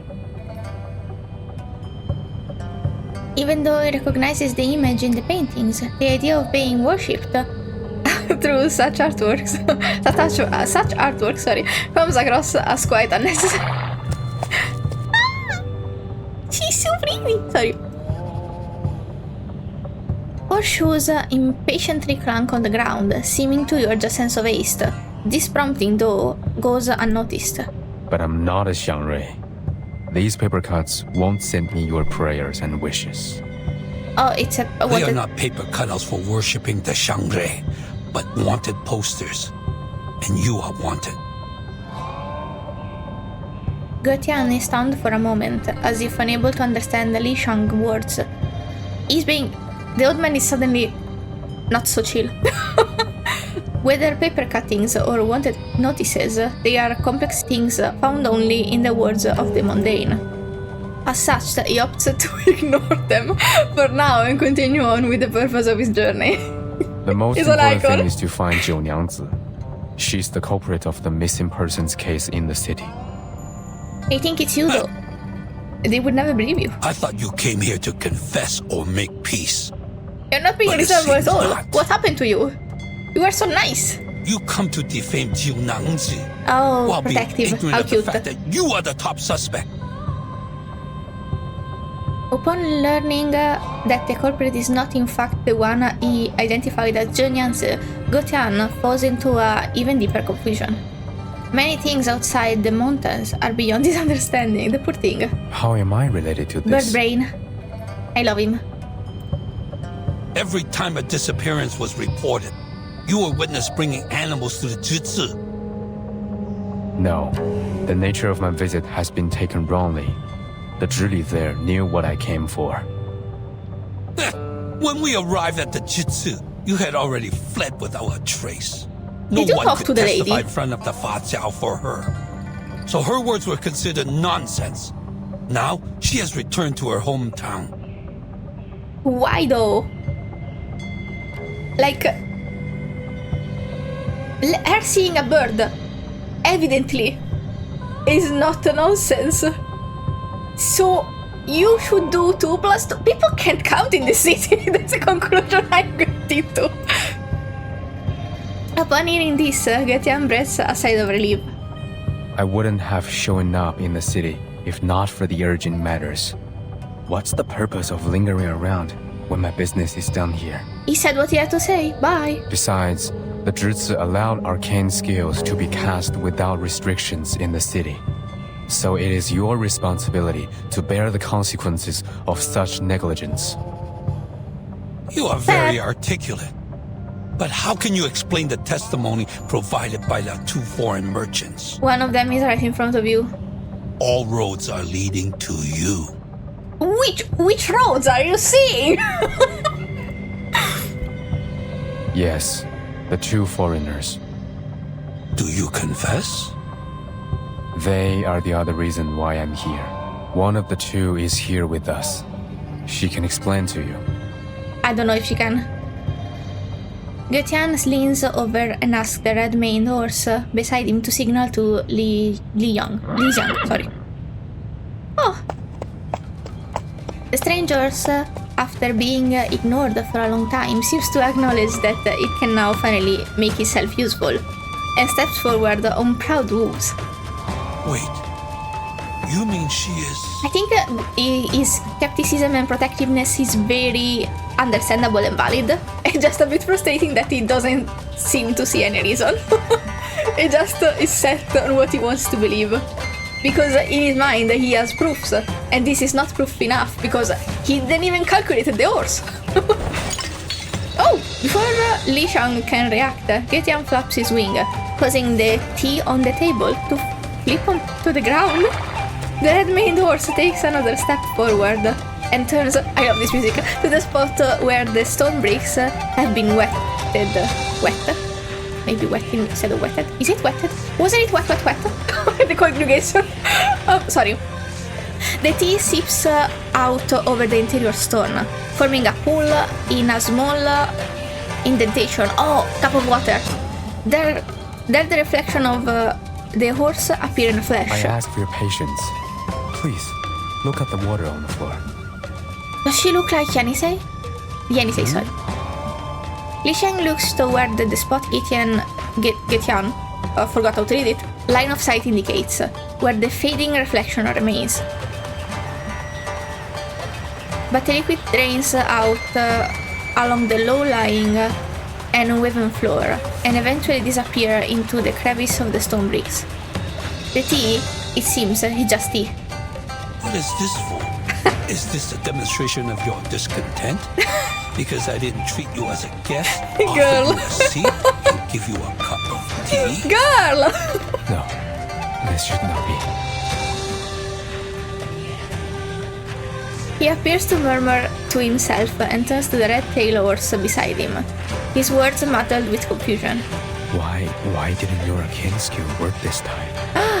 Or must it be clean water to reflect it? No, the water in the river was no cleaner. How did you do it earlier? It wasn't clear?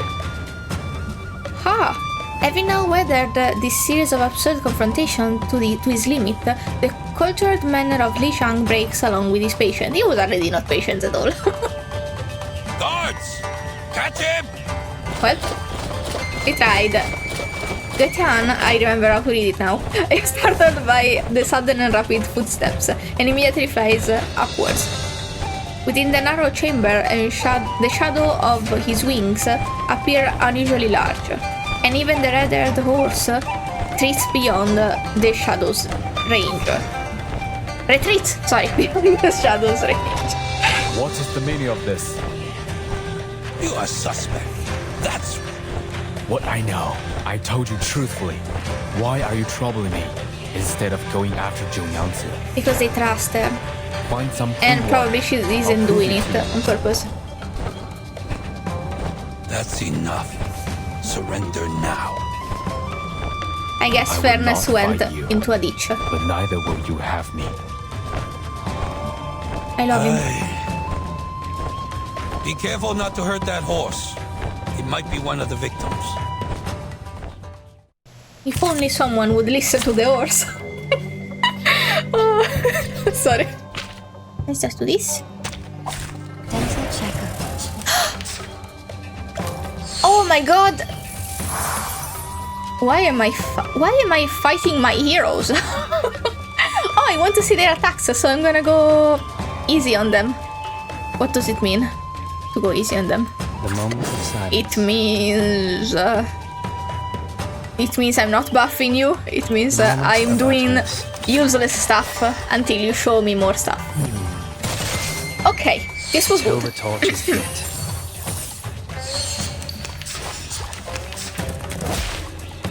Okay, just all this stuff. Oh, this was cute. Now is his turn to do stuff. So let me just be useless for another turn. I can't not risk this. Oh, let me heal the nothing that he just did, and finally we buff you. And then I guess I don't know. Wow. We walk in long night. So much healing for such nothing damage. Stay away from me. Wow. He's so pretty even in chibi form. Okay, now we can fight for Yazis. And right now my cards are in shit. Okay, I see. Wee! Ooh! Oh, bye Yeni. Oh my! I don't think this is necessary. It's newly made this year. Another jar? The ulti is just a big animation for nothing. Victory secure. When I could just... Why? I should excuse myself. Nice! I was saying when I could just use a normal attack and chill. Getian flaps his wings and flies out, escaping to the country yard. He does not leave immediately. Instead, he deftly avoids the attack of the guards as he flits around the courtyard, despite the fact that his brief conflict has already left him injured. Oh! Your strength will eventually run out. Is this necessary? We could just fly away. Find me the clean water, and I will show you what Jiu Niangzi has done. He's trying so hard. You're not even this. How will I know if you're using your arcane skill to fake the result? The truth is, we know the girl very well, but nothing about you. No one had gone missing in Pei City before you showed up. He was always here. He was in the mountain. So how can we trust you or your proof? I guess they didn't know that. Getian gently shakes his head and lowers his wings. And you have denied that you are a Xiangrei. Oh. It is true that I'm not a Xiangrei, nor have I ever visited here. I never wanted to leave the mountain. His movements make the wounds on his wings visible. His stance is low and reverent, suggesting his willingness to discuss the truth. He shanks hesitate and, as a result, raises his hand to stop the storming advance of the guards finally. But you still left. I really shouldn't have come to the human world. Oh baby, he tried so hard. What do you mean? My people have left the mountain and come to help you. They renounced their names, families, and even lives for you. They gave up everything so that you would have gods to worship. They became symbols, totems, except themselves. I guess these are the chickens. Unless... What are you talking about, Featherman? Lost history? I told you my name. I'm not a Featherman. Indeed! That was very disrespectful of you. This Featherman is not one of us. No need to call him by name. Yeah, that's exactly how it comes out. It isn't any sort of prescience. It's only that the answer is a simple deduction. Seems like my people have been long forgotten. Oh. You forgot the Getians who left the mountain, the city builders, the bridge masters, the flood fighters. They all faded into oblivion. You only remember the gods of Sheti, who never answered to your prayers. Wowie. That's why I'm discouraged by the idea of leaving the mountain like my people. I don't want to face such suspicion and disbelief after giving you all the help. You tried. Who are you? Now that I see it, the destruction of the bridge was inevitable. It was bound to happen, like I was bound to be left in the mountain and be the last of us. Who said? The bridge?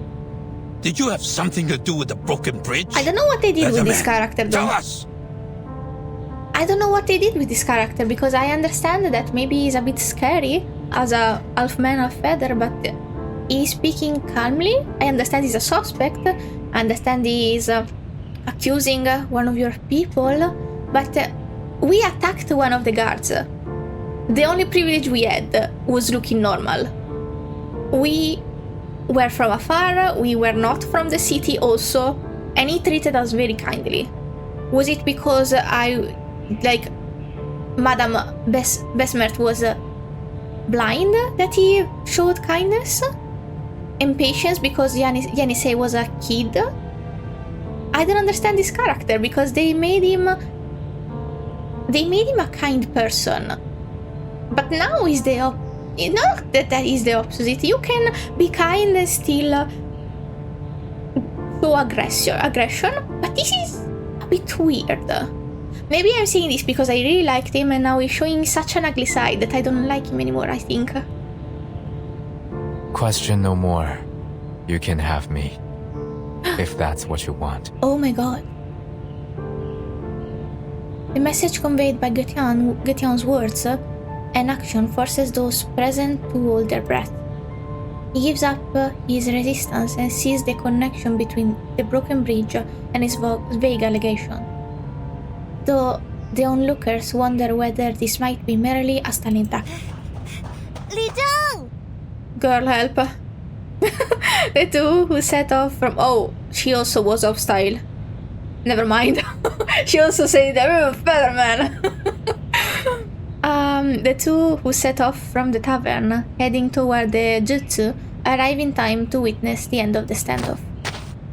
Besmert had been following Jiu Niangzi. The horse!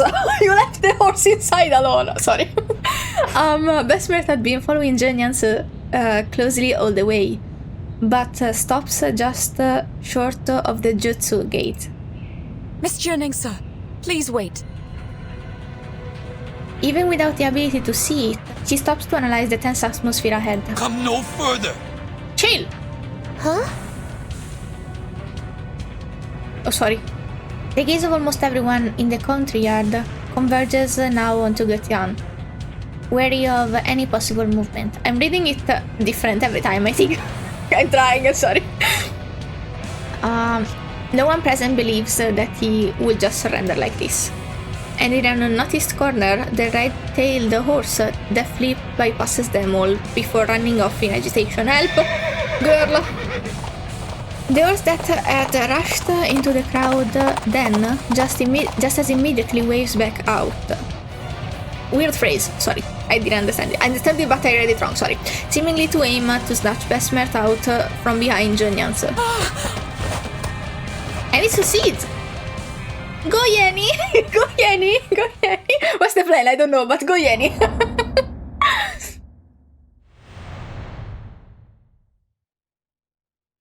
So, what now? This was very long too. 14, I should get 3 more. If I want to... I don't know what I want to do, but if I want to. Oh! The baby! They are seizing him. Oh, fuck me. Where is the horse? Where is the horse? Talk with the horse, I'm begging you. Oh, I'm sorry. The old days.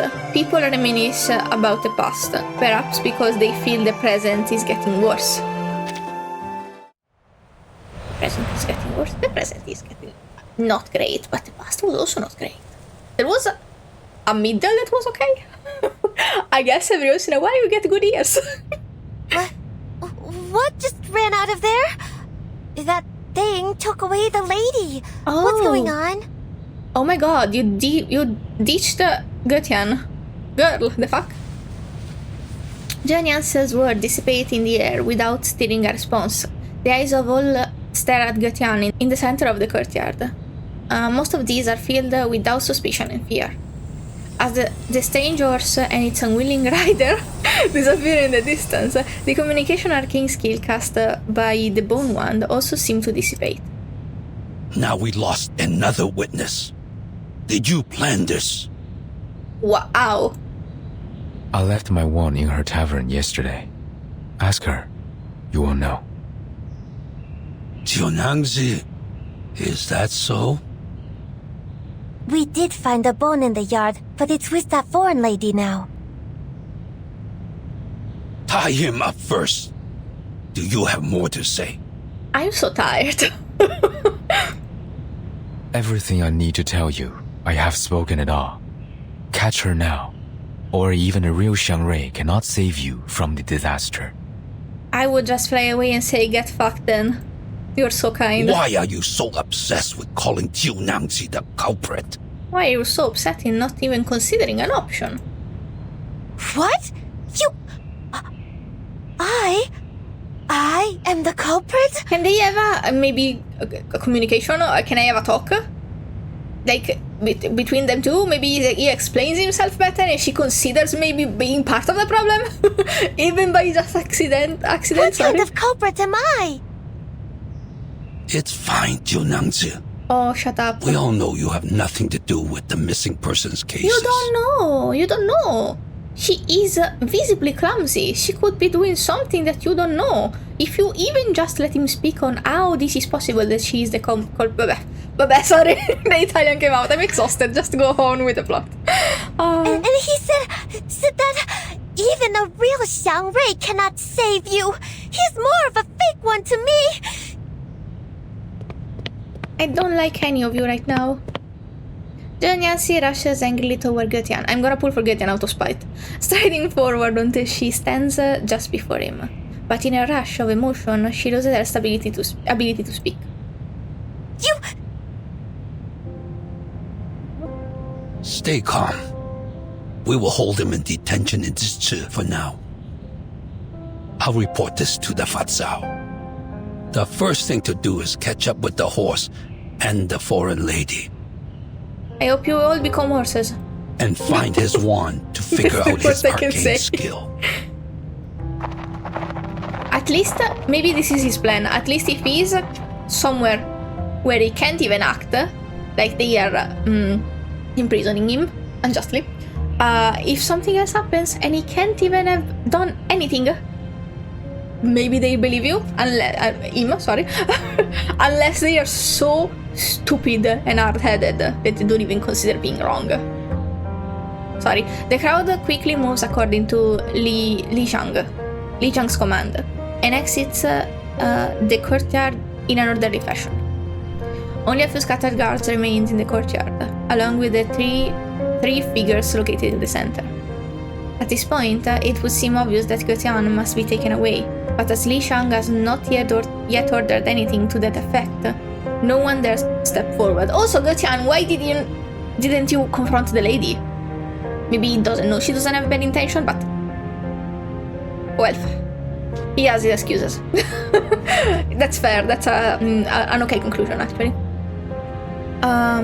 For those subdued, his huge wings and claws still serve as effective deterrents. Take him away. Everyone else dismissed. Jiu Niangzi, follow me. There's something we need to talk about. What do you want, Featherman? Jiu Niangzi? You looked like a decent Xiangrui. Why did you say something like that? Thank you. Try communicating at least. I hate, with all my heart, miscommunication trope done badly. And this is... I'm very sorry. I like this event. This is terrible. I hate it. I hate this part. I don't like it, but maybe it is supposed to make me feel like this. Even if you're not, aren't you afraid that the real Xiangrui will blame you for doing the wrong thing? Oh, I hate this. I hate her. She's assuming that he's doing the wrong things. I'm not liking anyone right now. The girl appears as though she has not heard Li Zhang's words. The doubt in her question is conveyed in an almost whispered tone. Maybe she doesn't know how bad she's phrasing things. She doesn't seem very articulate. It's fine. Okay, I exaggerated. I'm sorry. I'm very mad. Getian doesn't even lift his head. He remains motionless, like a statue. I'm also mad at him not doing anything. He has done a lot. He's trying to prevent things from happening. I don't think he knows how to act properly though, so I can't be mad at him for doing things wrong because he doesn't know how to do them right. He's not one that mingles with people, so he doesn't know how to act, to be convincing and stuff. And his only option to convince them is a horse. So he can even ask for help with the horse not being able to talk. Jiu Niangzi, it is true that he is not the Xiangrei of our city. The Xiangrei who once protected our city has been long lost. Jiu Niangzi turns her head, failing to connect the logic behind Li Shang's statement. But everyone thinks the Featherman on the mountain is the Xiangrei. Just look at him. How could people not take him as a Xiangrei by his look? She doesn't know better, she doesn't know better, she doesn't know better. The former Zhili told me that the Featherman looks like a Gomang, just like what was depicted in a picture book. The god of spring in ancient Chinese mythology, in charge of agriculture with wings and claws. A Gomang is a confirmed Xiangrei recorded in a book. Jiu Niangzi. But this man, of course he is not a Xiangrei. He isn't like the Gomang, nor the Mianmeng. He doesn't even understand the saying of, one can remove the footsteps, but not the path one walketh on. I understand nothing. One can remove the footsteps, but not the path one walketh on. That's fair. One cannot commit wrongdoing without leaving a trace. However, we can't convict him without definitive evidence, such as witnesses and his wand. Which he doesn't have. The trace he left is yet to be found. You sure are already treating him like a criminal though? For someone who allegedly was gonna act fairly and not jump to conclusion without proofs, like you said to the ladies. I think is it me? Maybe it's me. Maybe I'm picky. But I think they did something wrong with this character. I think he was very fair and very accepting at the beginning. Suddenly he's not. And I understand that technically Getian might be like already seen like the culprit, so in his mind he might not be super open-minded with someone he has already decided to be the culprit, but like he saw us attack a guard and still said, yeah, they're fine, and he let us in.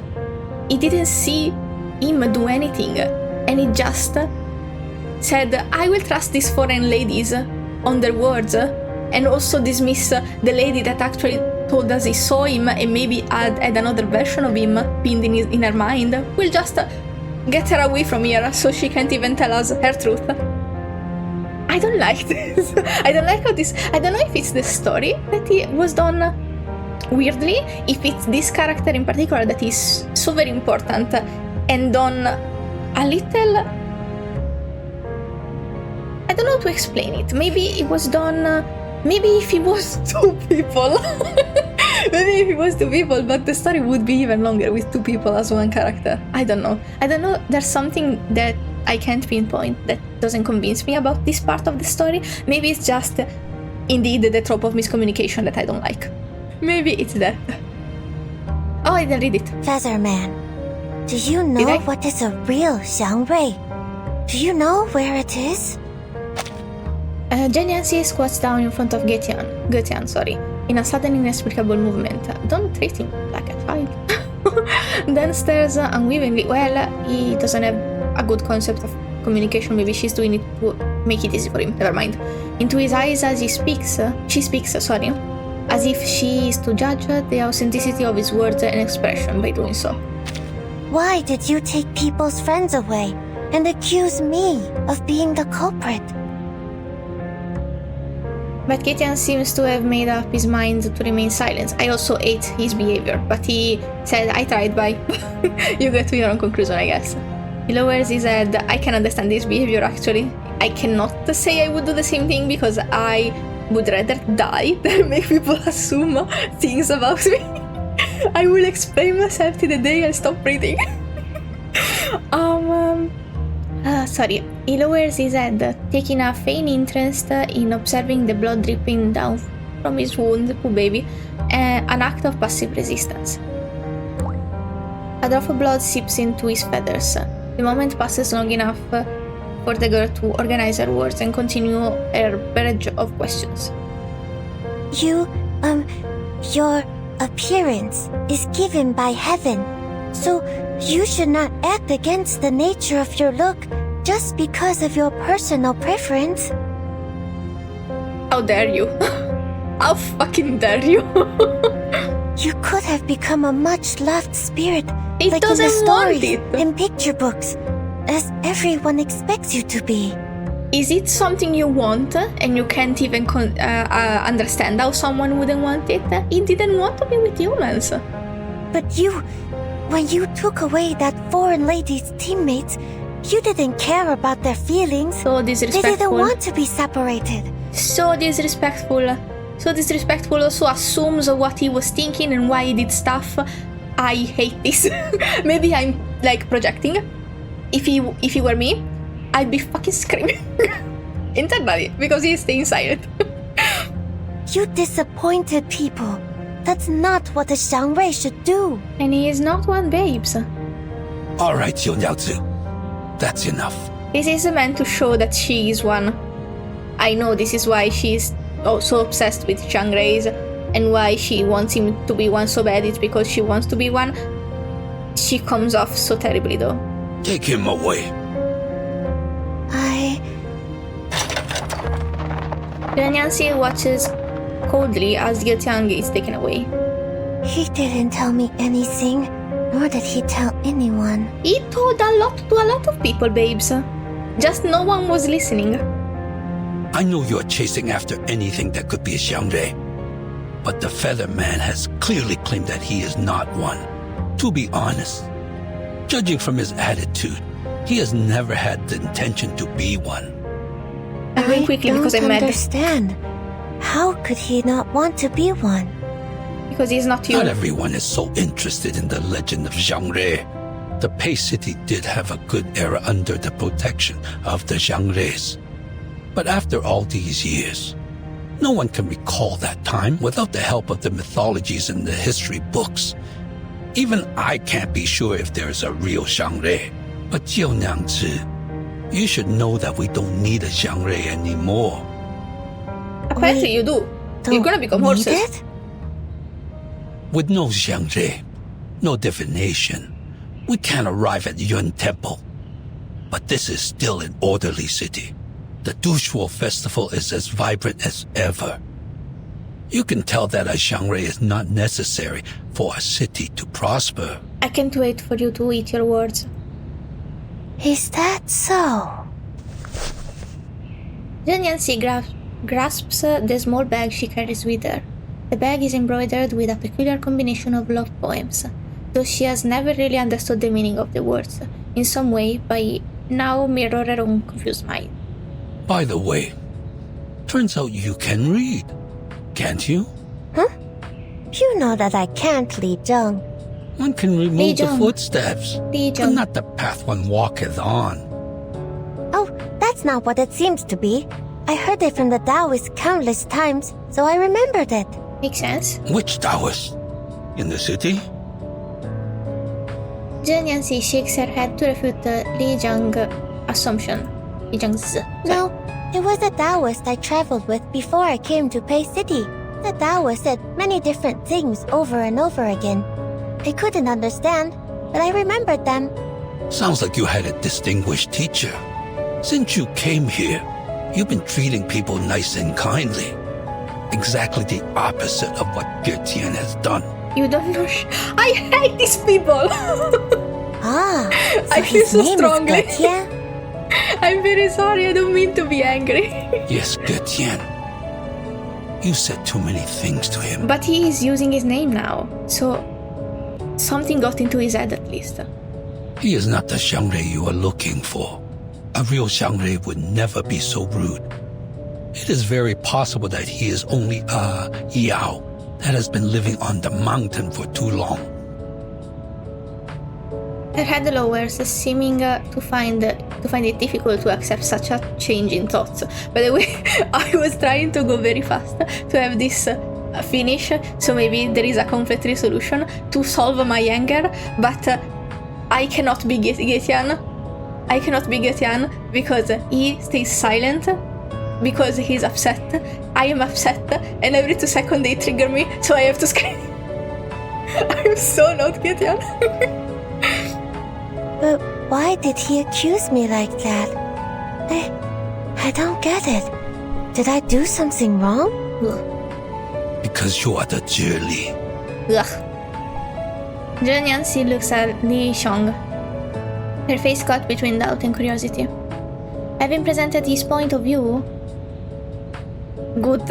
You called it his point of view. It is his point of view, but he fails to understand that it is only a point of view. The old man rubs his beard and laughs, knowingly helpless to influence the girl's reaction. In all this, you are talking so calmly and not doing anything for the poor blind lady that was taken away by a horse. Ow! Why? I'm so mad. The former Zhili left because of what he said and did. No. Now he wants to play the same trick on you. No! You shoo her away! You made her go back! You told her she wasn't fit because she was possessed. Why are you... Which one of them is a lie? Why are you lying to me? What's more, when he got here and saw me, but not you, he acted quite surprised. You can tell from the details. No, he wasn't looking for her. He was looking for the previous girl that you shooed away. What are these people smoking? Am I going crazy? The thought behind her eyes grows more muddled. Such deceitful scheming felt too complicated for her comprehension. Shut the fuck up. Oh, and that captured foreign lady, she? You remember? Don't worry. There are people searching for them now. Good. As for us, we should confirm the details for tomorrow's fortune walk and bridge leap. Right, bridge leap. I almost forgot. If only the broken bridge could be fixed, then we wouldn't need those festive animals, nor to jump over the bridge. That's actually a good idea. During Getian's silence, I was thinking that what if I can go to the Yuan Temple and ask Zhishu the Guardian? If the legend of the divination is real, then whatever the question is, Zhishu will answer me, right? I guess so. The two of them walk indoor, their conversation disappearing from the courtyard under the sound of footsteps on hard stone. Please let this be finished. I wanna go forward with the plot. No, I want to go forward with the plot and not be mad. Within the pristine government office, two figures exchange information from their past few days so they might agree on their next course of action. Next step course of action. Do you say it like this? Like this? Do you say it? That is the whole story. Getian is now detained in Jitsu's dungeon. Jiu Niangzi is there as well. 4 hours ago, after discussing with the new Zhili, we decided to keep the ceremonies of fortune walk and bridge leap. But no colored animals are used this time. The number of animals will be less than those in previous years of Jishu. Here's a list of ceremony members and funds. I've asked people to deliver the copies to all the streets. I guess because only striped one allegedly are people? You're taking a big risk. Li Shang picks up a stack of papers from the desk and hands them out dutifully. Thank you, sir. This is my duty. As for Getian, we shall put him on hold until after the Dushou festival, according to the law. One more thing. Have we found the horse and the proof? Not yet. The horse taking that foreign lady away might still be under the control of Getian. There was no trace of them when our people chased them out of the city. I understand. Given the road conditions in the morning rain, looks like we will have to continue with the search after it stops. But I don't think a horse carrying a blind woman can go far enough to escape. Yeah, pretty eye-catching, I'll lead the search squad myself next time. Are you slacking? Thank you, Facao. Oh, you are Facao. The imposing figure with his back to the entryway habitually presses down on the short sword at his waist, adjusting the position of the blade. Then waves his hand again to show that he doesn't need to concern himself with such matters. I'm only doing my job. Where is the Julie? Are you referring to Jiu Niangzi or the former one? The one who went back to her hometown. We haven't heard anything from her yet. Perhaps it will come after the Dushuo festival. Noted. Jiu Niangzi is still green, so please help me take care of the jutsu before the former one comes back. I will. She is kind-hearted. That is why I recommended her for this position. It will be my responsibility if she makes any mistakes. Well, there are so many things to do before the new year. It's fine even if she makes a mistake or two. Don't push her too hard. Wait for it. wait before you say it. That's what I thought.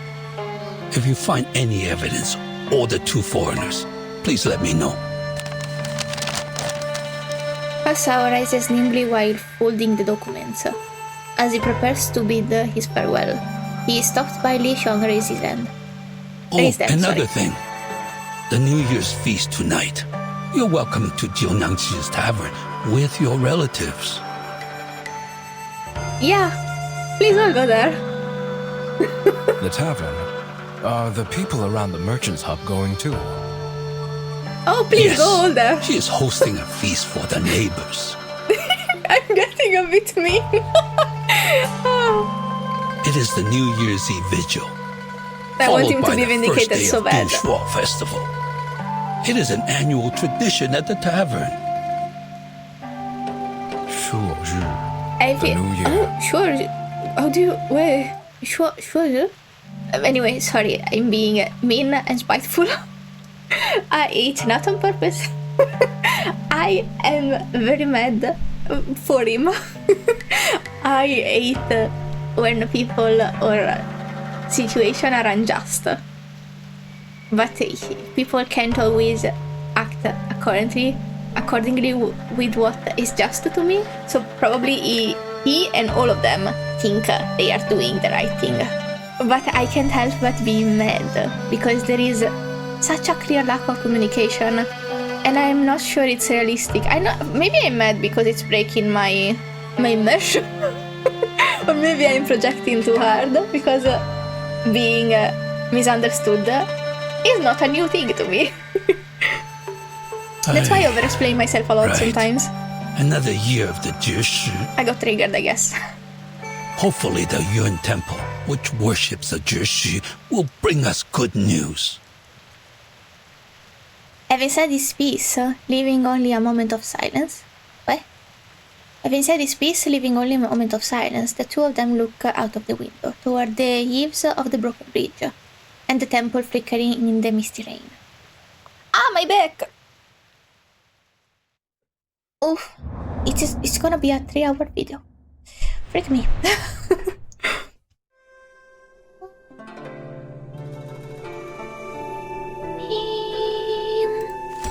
Okay. Oh? Yeni?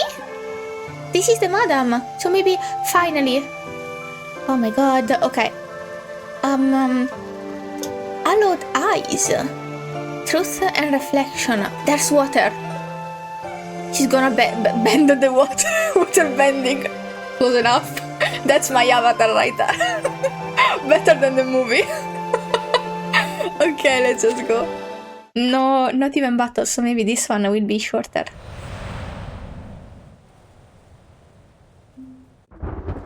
What time is it? It's 6 p.m. The striped horse with its red mane charges through the pouring rain, carrying Besmert. All the way, it runs with wild abandon, as if afraid of possible pursuers behind them. You were right. And perhaps to prevent a person on its back from jumping off, should it slow down? Halt! Halt! Oh, she must be so scared. She doesn't know it's Yeni.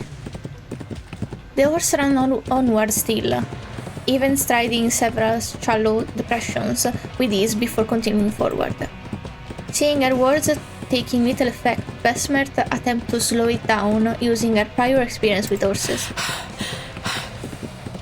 As she releases her breath, she lets go of the mane and replaces one hand in front of the creature's neck, while the other hand caresses the fur on both sides, adjusting to match the rhythm of its gallop. Easy. Easy now.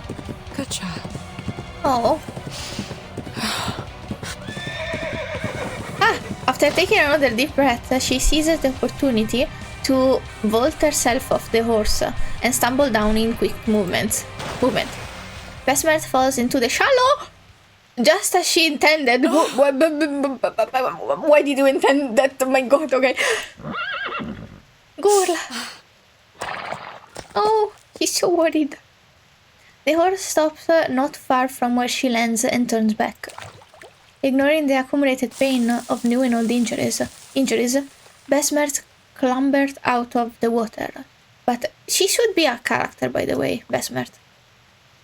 But her hands sink into the soft mud along the shallow shore. I wonder why she isn't. Is she not an No, that doesn't mean anything. Ezra wasn't an arcanist either. Well, why though? Why isn't she pullable? Though not as sticky as the swamp. No, she is an arcanist. Because Yenisei said only the other companion weren't arcanist. Sorry. Though not as sticky as the swamp, for a while she finds it impossible to stand. Madam! Oh! What? Whee! Is it you, Yenisei? Where Finally! are you?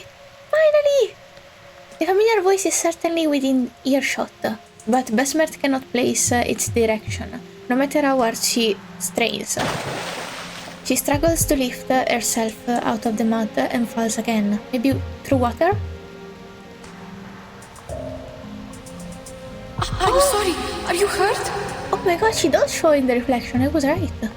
Oh, girl! I was so anxious. We must not let them catch us. I'm all right. I'm good.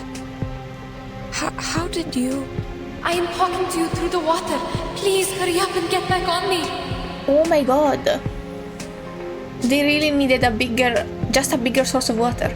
You've turned into a striped horse too? Or is this your arcane skill? I am not a striped horse, madam. I'm a Lushu. Both of them are arcane creatures, but not the same kind. And yes, that's my arcane skill. I can show images and a few sounds through water. I cast it once when we passed by the swamp in Tula, remember? What about the Lushu? What are they? Did Getian take you away and turn you into this? You saw the horses turn into horses before Getian was even there. How are you making... No, you didn't saw them, you didn't see shit. But you know the horses were horses before he got there. I phrased it so poorly, I'm very sorry. So, why are you making this conclusion? Are these people lacking clue gathering skills? Or am I being too harsh? I can't understand because I'm a bit mad. A strange term she heard before all this began suddenly reappears in her mind. Besmert quickly... the rain is making too much noise. This also pissing me off. I can't hear you or the surroundings. Okay, can you stop? Besmert quickly associates it with the current situation. Thank you. Get on my back. I'm not sure how far they are from us. Sometimes it's okay to skip the... like in the cutscene when she was doing water divination and stuff using her skill, it was fine to skip the dialogue. Sometimes it doesn't make sense because it is not important for the pacing. I can just do this one. I could just have done it at my pace. It would have been fine. I don't hear any footsteps from grown men. Come here, child. Help me up. Oh my god. Yenisei then steps closer and scoops Besmert out of the sinking shallow. Thank you. So, what happened? The situation is getting trickier and trickier. And the critical thinking is even goner and goner. I don't know what you guys are doing in this story. We made a mistake. Getian didn't turn me into a horse. On the contrary, he saved my life. Then who was it? Who did this to you? You didn't drink any water last night, did you? But I did. Quite a lot. After you went into the room, Jiu Niangzi and I had a chat downstairs, and she gave me the water. This is the difference. Getian said her arcane skill was cast through liquids like water and liquor. My poor child. Oh god, that's so cute. I went upstairs after This is the calming chat. me down. You must have been too tired to notice me at the time. I stayed in the room but couldn't sleep at all, so I went downstairs again. That was when I heard someone singing. That song. I'd never heard it before, and I had no idea what the lyrics were about. All I remember is that the melody was soft and a bit unusual. Then I found that someone was a group of wooden dolls. They were small and would melt when they touched liquor. Oh, it's not Jiu Niangzi, it's her skill, which is the dolls. I understand. Yenisei extracts the frightening journey from her mind, trying as best as she can to narrate it back in a calm tone. And there were horses in the yard, also humming the melody. They had red manes and red tails, just like what I look like now. Oh! I didn't know they were loose shoes until now. Their stripes glowed under the moon. But didn't you have a closer look at the Shuori last night? I had no time to see it clearly, to be honest. Anyway, that chat I had with Jiu Niangzi was quite good. Everything felt so comforting at the time, so I don't understand. Then, why are you different from the animals turned from Mr. Dorian and the others? You told me they only have stripes on them. Did Getian do something? Yes, I have an assumption about that, but I can't verify it now. What is it? Yenisei falls into silent reflection for a moment before answering Vesper. For a moment. Remember the river I got it Arcane found? Perhaps that was the lower River? course of the main river, and it included Jiu Niangzi's arcane power because the stream across her yard is near one of its branches. Oh. The running water might have diluted the arcane power in there. It was in the flowers. But then what is causing the flower decaying so fast? Usually, a stream of running water is like an independent settlement. It rejects outsiders by nature. Even I have been rejected more than once. The striped horses our teammates turned into could be an accident caused by an incomplete arcane skill. Those other striped horses in the Jitsu, are they too... Perhaps Jiu Niangzi had no idea at all that she somehow leaked her arcane skill into the river. Definitely. As for the water I had, she must have made it on purpose. Both of them sink into a silence made awkward by the revelation. Then, how did Getian get involved in all this? Last night, after he saved me from the wooden dolls... Yeah? Oh, flashback time? The topic of their recollection only just resumed. It's again interrupted. Fuck. No flashback. This time by the sudden stopping of the rain. Yenisei looks up as if to confirm it has really ended. If the rain has stopped for good, this also means they'll need to keep moving to avoid being found. The rain has stopped. Oh, so pretty. The little thingy. We need to find shelter, madam. No, child. I don't see why he had to take you away. What if I was there with you? All I know is he was there to take us out of the danger. And he's injured now. When we confronted the people at the Gesheng, he didn't fight back at all. I think he didn't hurt them for a reason. If he really meant to help us, we must go save him. Child, all of a sudden you seem to trust this creature entirely. Did he do anything else for you? Are you thinking she's brainwashed? But she's such a good child. I think, she's a good baby. She's a good being. So this isn't very out of character. Based on what we know, Getian, Li Zhong, and Jiu Niangzi, they all seem strange. Please trust me, madam. I used to think this way too. Maybe he's fooling us with a fake rescue. But he's not. He even showed me his arcane skill to win my trust. Yes, he read my bones. Oh? I only knew, like, divination through, like, actual bones. Like, you keep even chicken bones and then throw them onto a mat, and depending on how they cross, you have an answer for the question you asked. That's the only kind of bone divination I know. Interesting. He read your own bones inside your body. Maybe throw bones for her. Can you imagine that? He gained information by reading my bones. And then he actually told me something I didn't even know about myself. Like? Can you tell me? I'm curious. I'm so nosy. To be continued? Okay. But I have come down. I'm still mad on his behalf. I still think everyone is lacking critical thinking skills. But I am seeing a little... This is why I usually don't do all of stuff all at once. I need to chill for a second, so I am not too like impulsive in telling you my thoughts.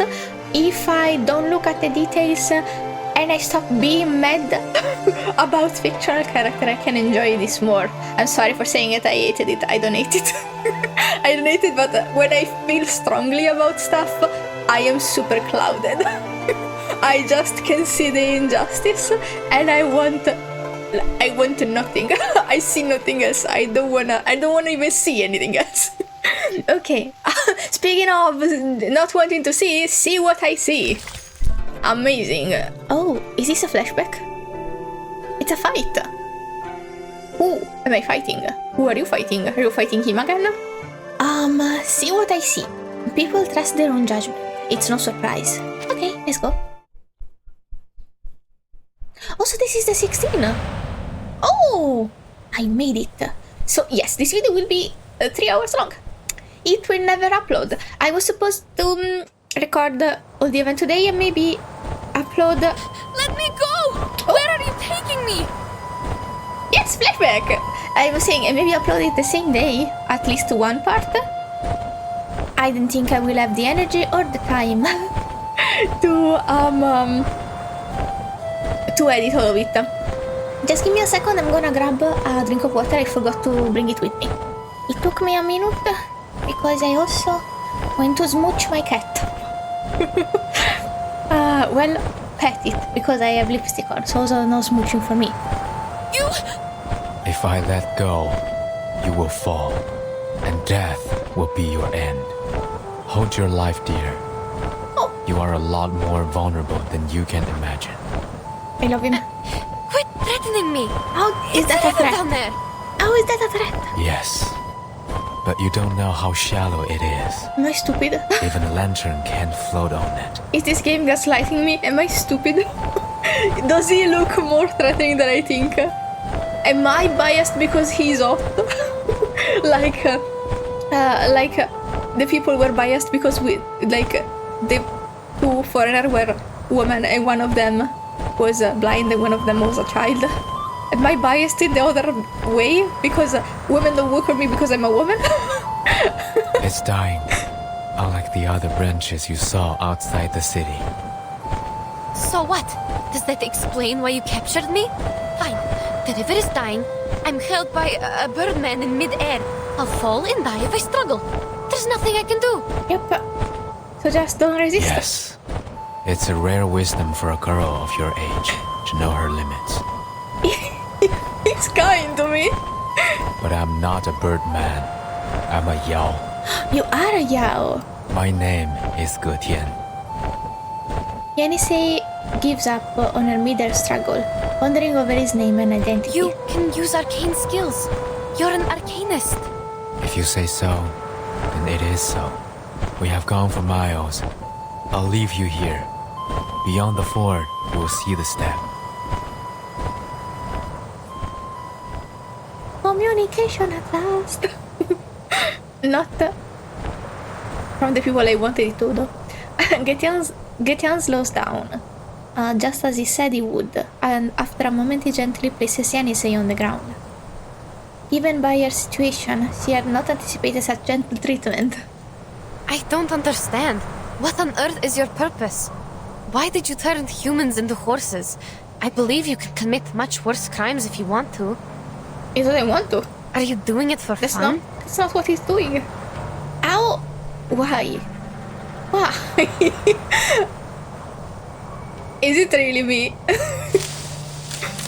Getian stops to the side of a curved tree growing like a bridge over the vines of a shallow stream. Face heavy with a look of contemplation. The more you ask, the more mistakes you make. There is no such thing as a wrong question. I will answer one of the questions. There is a wrong phrasing though. Why I turned people into horses. The answer is I didn't do it. Neither did I have that intention. Was it so hard for anyone else? Interesting. Who did it then? Was this so hard for anyone else? She's not believing in granted, but she is asking questions. Oh? Jiu Niangzi? Precisely. Yenisei shakes her head, not believing his words. If that's the case, why did you leave Madame Besmertz there alone? Do you really think I would buy your nonsense after I saw you take my teammates away? See, she doesn't believe him, but she's asking questions. This is You saw the horse in the yard, with the red tail and red mane. Communication. Yes, I saw. It's not a horse, it's a lushu. Or at least it looks like one. Lushu. I have never heard of it before. It sounds like an arcane creature native to the east. You heard of it. It was in the cup you drank from. And by the way, I'm not saying that they should have this exact communication. I'm just like, this is a great example of her not believing him, but still being logical. Getian doesn't respond. He only continues to contribute yet more astonishing information.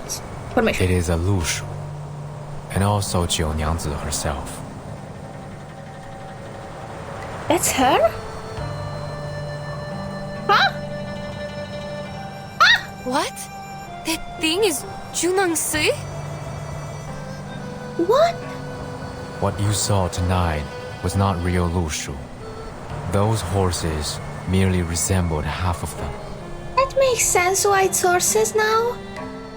Or why they turn into lushu? It's because she is one. I speak of the fact that Jiu Niangzi might be a lushu, a kind of yao. Might be. Or as you would put it, an arcane creature. Your words sound even more complicated than those in the city. Is it because you are also an arcane creature, like the lushu? Or you have a thing only the pure-blooded can understand? We're nothing alike. Lushus are Xiangruis, born with red manes and white faces, covered with tiger's markings. In the books, Lushus are capable of casting an arcane skill named the Shape of Will. It could be the same skill that Jiu Niangzi uses to turn others into Lushus. Oh. Do you understand? Yes, I'll try. I love you. Such a good bean. You're the only one that is not making me mad. I'm pulling for you, by the way. The Shape of Will is a dangerous and secret skill. As written in the books, the Lushus use it to transform blood into fire and stone into gold. So, it's like alchemy. I'm unfamiliar with what you said. Jiu Niangzi's power seems to be restricted. She cannot fully transform into a lushu like a yao could, nor does she possess great power. She's closer to a half yao. Unlike other lushus, she requires a certain medium to cast her skill, the Shape of Will. This is also why people did not recognize her. She's harder to identify. Jiu Niangzi. Half Yao. Is that another name for the mixed blood?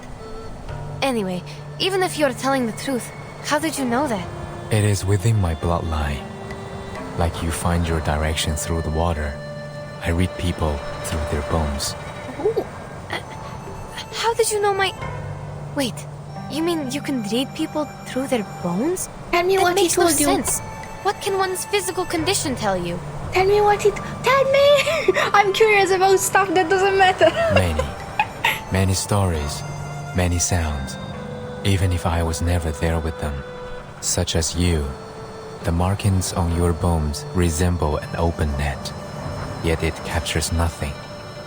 You are away from the waterless land where you once lived. And to this day you are still wandering. What? Oh? The waterless land which she belonged to? The girl's eyes widened with astonished disbelief. You will travel far many times in life and turn homeward, like the migratory birds, until you find your lake.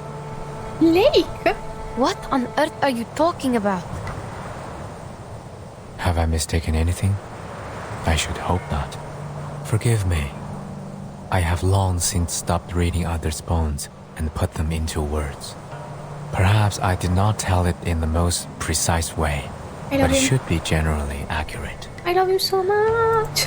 He's so fun. Stop.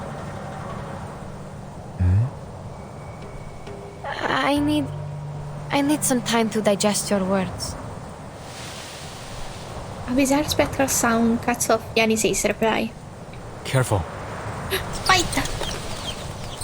Strange creatures that resembles bowls, dragging long tails suddenly leap out from the trees behind the two of them. They shriek and charge toward Yenisei, who is most evidently their target. Ah, them! I see. These things again. They already attacked me once in the street. Why are you their target? These stupid birds! Following closely behind is a mysterious creature markedly different from the other feathered balls. This one is shining bright! Get out of my way! I wanna see it. It is indeed exceptionally bright and long, illuminating the shallow stream in front of them on both sides. I wanna see it! Show me! Show me. It's not shiny, it's just brightly colored. I was betrayed. Dental checker. Ooh, wow, it's even bigger. Benefit Can we from go? reading. Wow. We walk in long nights. Still OP, I see. Good for us. Well.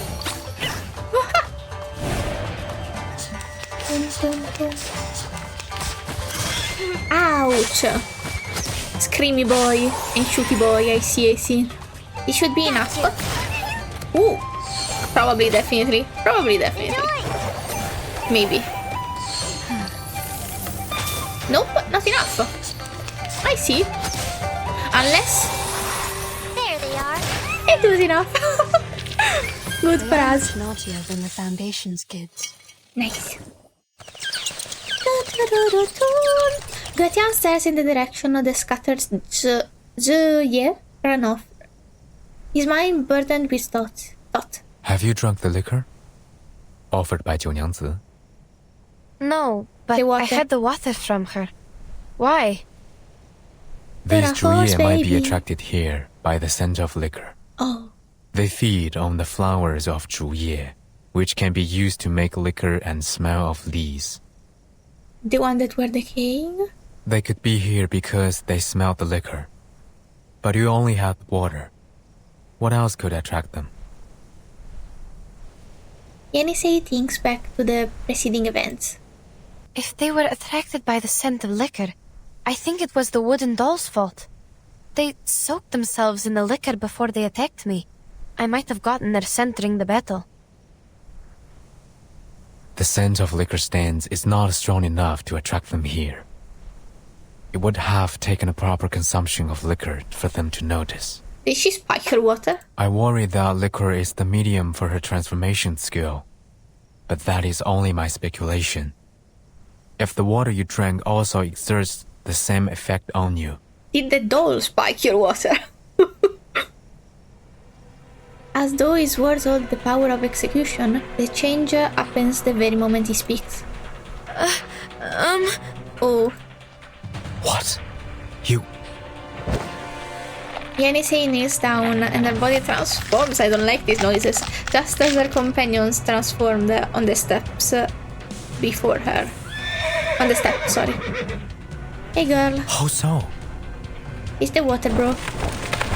Although Getian had already anticipated this moment, he cannot help but be startled by this strange process and flaps his wings involuntarily. His instincts tell him to flee. Another fight? No, we continued, right? Oh, not even. Night falls, the rain has stopped, and the riverbank is moist and soft. Facao leads his team. Oh, we're back. In search of the red-haired horse's tail. Finally arriving at the edge of the river. The exact spot where Getian and Yenisei stayed the night before.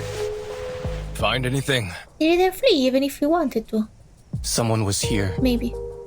Seems like a horse with a female, tall and thin. No, if it's the spot where they were, it's probably the same person. Not a horse, but a foal. Look carefully. The footsteps are smaller and shallower than a horse's. Where are the end of the tracks? The river beach ahead.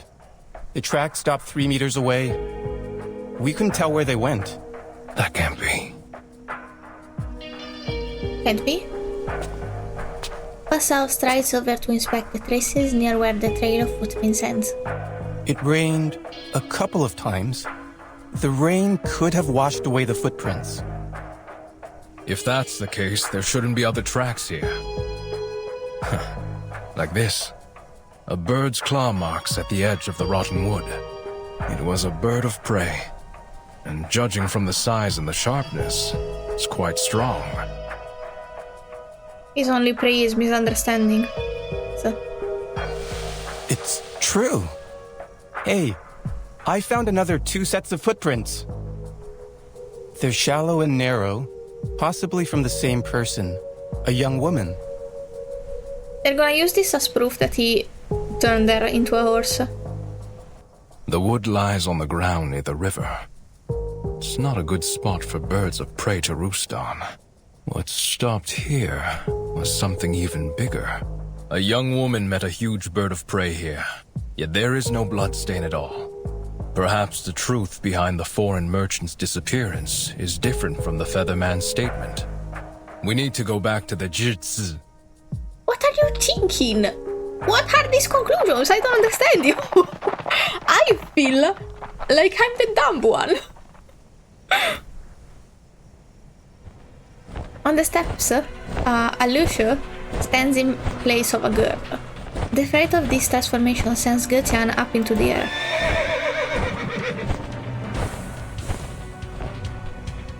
He spooked. Too late. Oh. So it seems her tea can also transform people. I must report this to the authorities. Well, stay here. We know how it went. Oh, he uses the thing. The water thing. No, you must not leave! You can speak through the water. You know what my arcane skill can do, but I can't maintain it for long. I spend too much energy fighting the Juyes. I must take leave. Where are you going? You need to save Madame Besmith. Please, oh, that's why she... Please save her. She can't see, and she's still alone in the tavern. Baby. She must be in great danger now. The poor thing. I have thought about it. Given that my wand was also left in that tavern. But should I return, Jiu Niangzi might be alerted. I sense kindness in that girl. She hasn't done anything evil except for turning people into lushus. Your friend should be safe with her for the moment. He assumes the best of her, and she straight away just told him, you did evil shit. I'm so sad. The more urgent matter is to spread the word before she further repeats her mistake.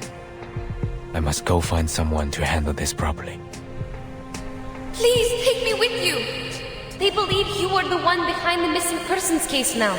You'll be turning yourself in if you go alone. Getian is startled, having never thought such an outcome might occur. I see. The world outside the mountains is indeed not meant for me to step into. I love you. But you are already involved. Besides, we gave Gesheng a drawing of you when I was not clear of the truth. No matter. I will reason with him. These were such good intentions. Even so, you will need me there. Look at my arcane skill. It will be the best proof, right? So they will know that Jiu Niangzi is the real culprit who turned the people into horses. I mean, Lushus. Is that really needed? You need to know that you are a suspect. Even though I know you are innocent, you need something absolutely persuasive to prove it. All in all, you must take me with you. My arcane skill will vindicate you. It didn't work, but it was a good plan. To be continued. Oh, my back.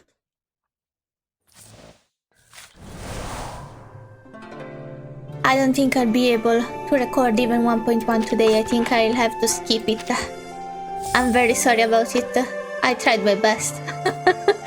I tried my best, but I didn't have the time to do everything. It's also a shame that they put it in only for a week. Like, what if I had a real life? How am I supposed to get it done in a week if I had a real life? The freak. But we are indeed 3 hours in. So I don't know when this video will come out, but it will come out when I can. I'm gonna finish this event today, but for today I'm gonna stop here. Thank you so much for watching. I'm very sorry for being mad toward the end. Injustices are one of my biggest triggers. But thank you again, and I'll see you next time. Bye bye!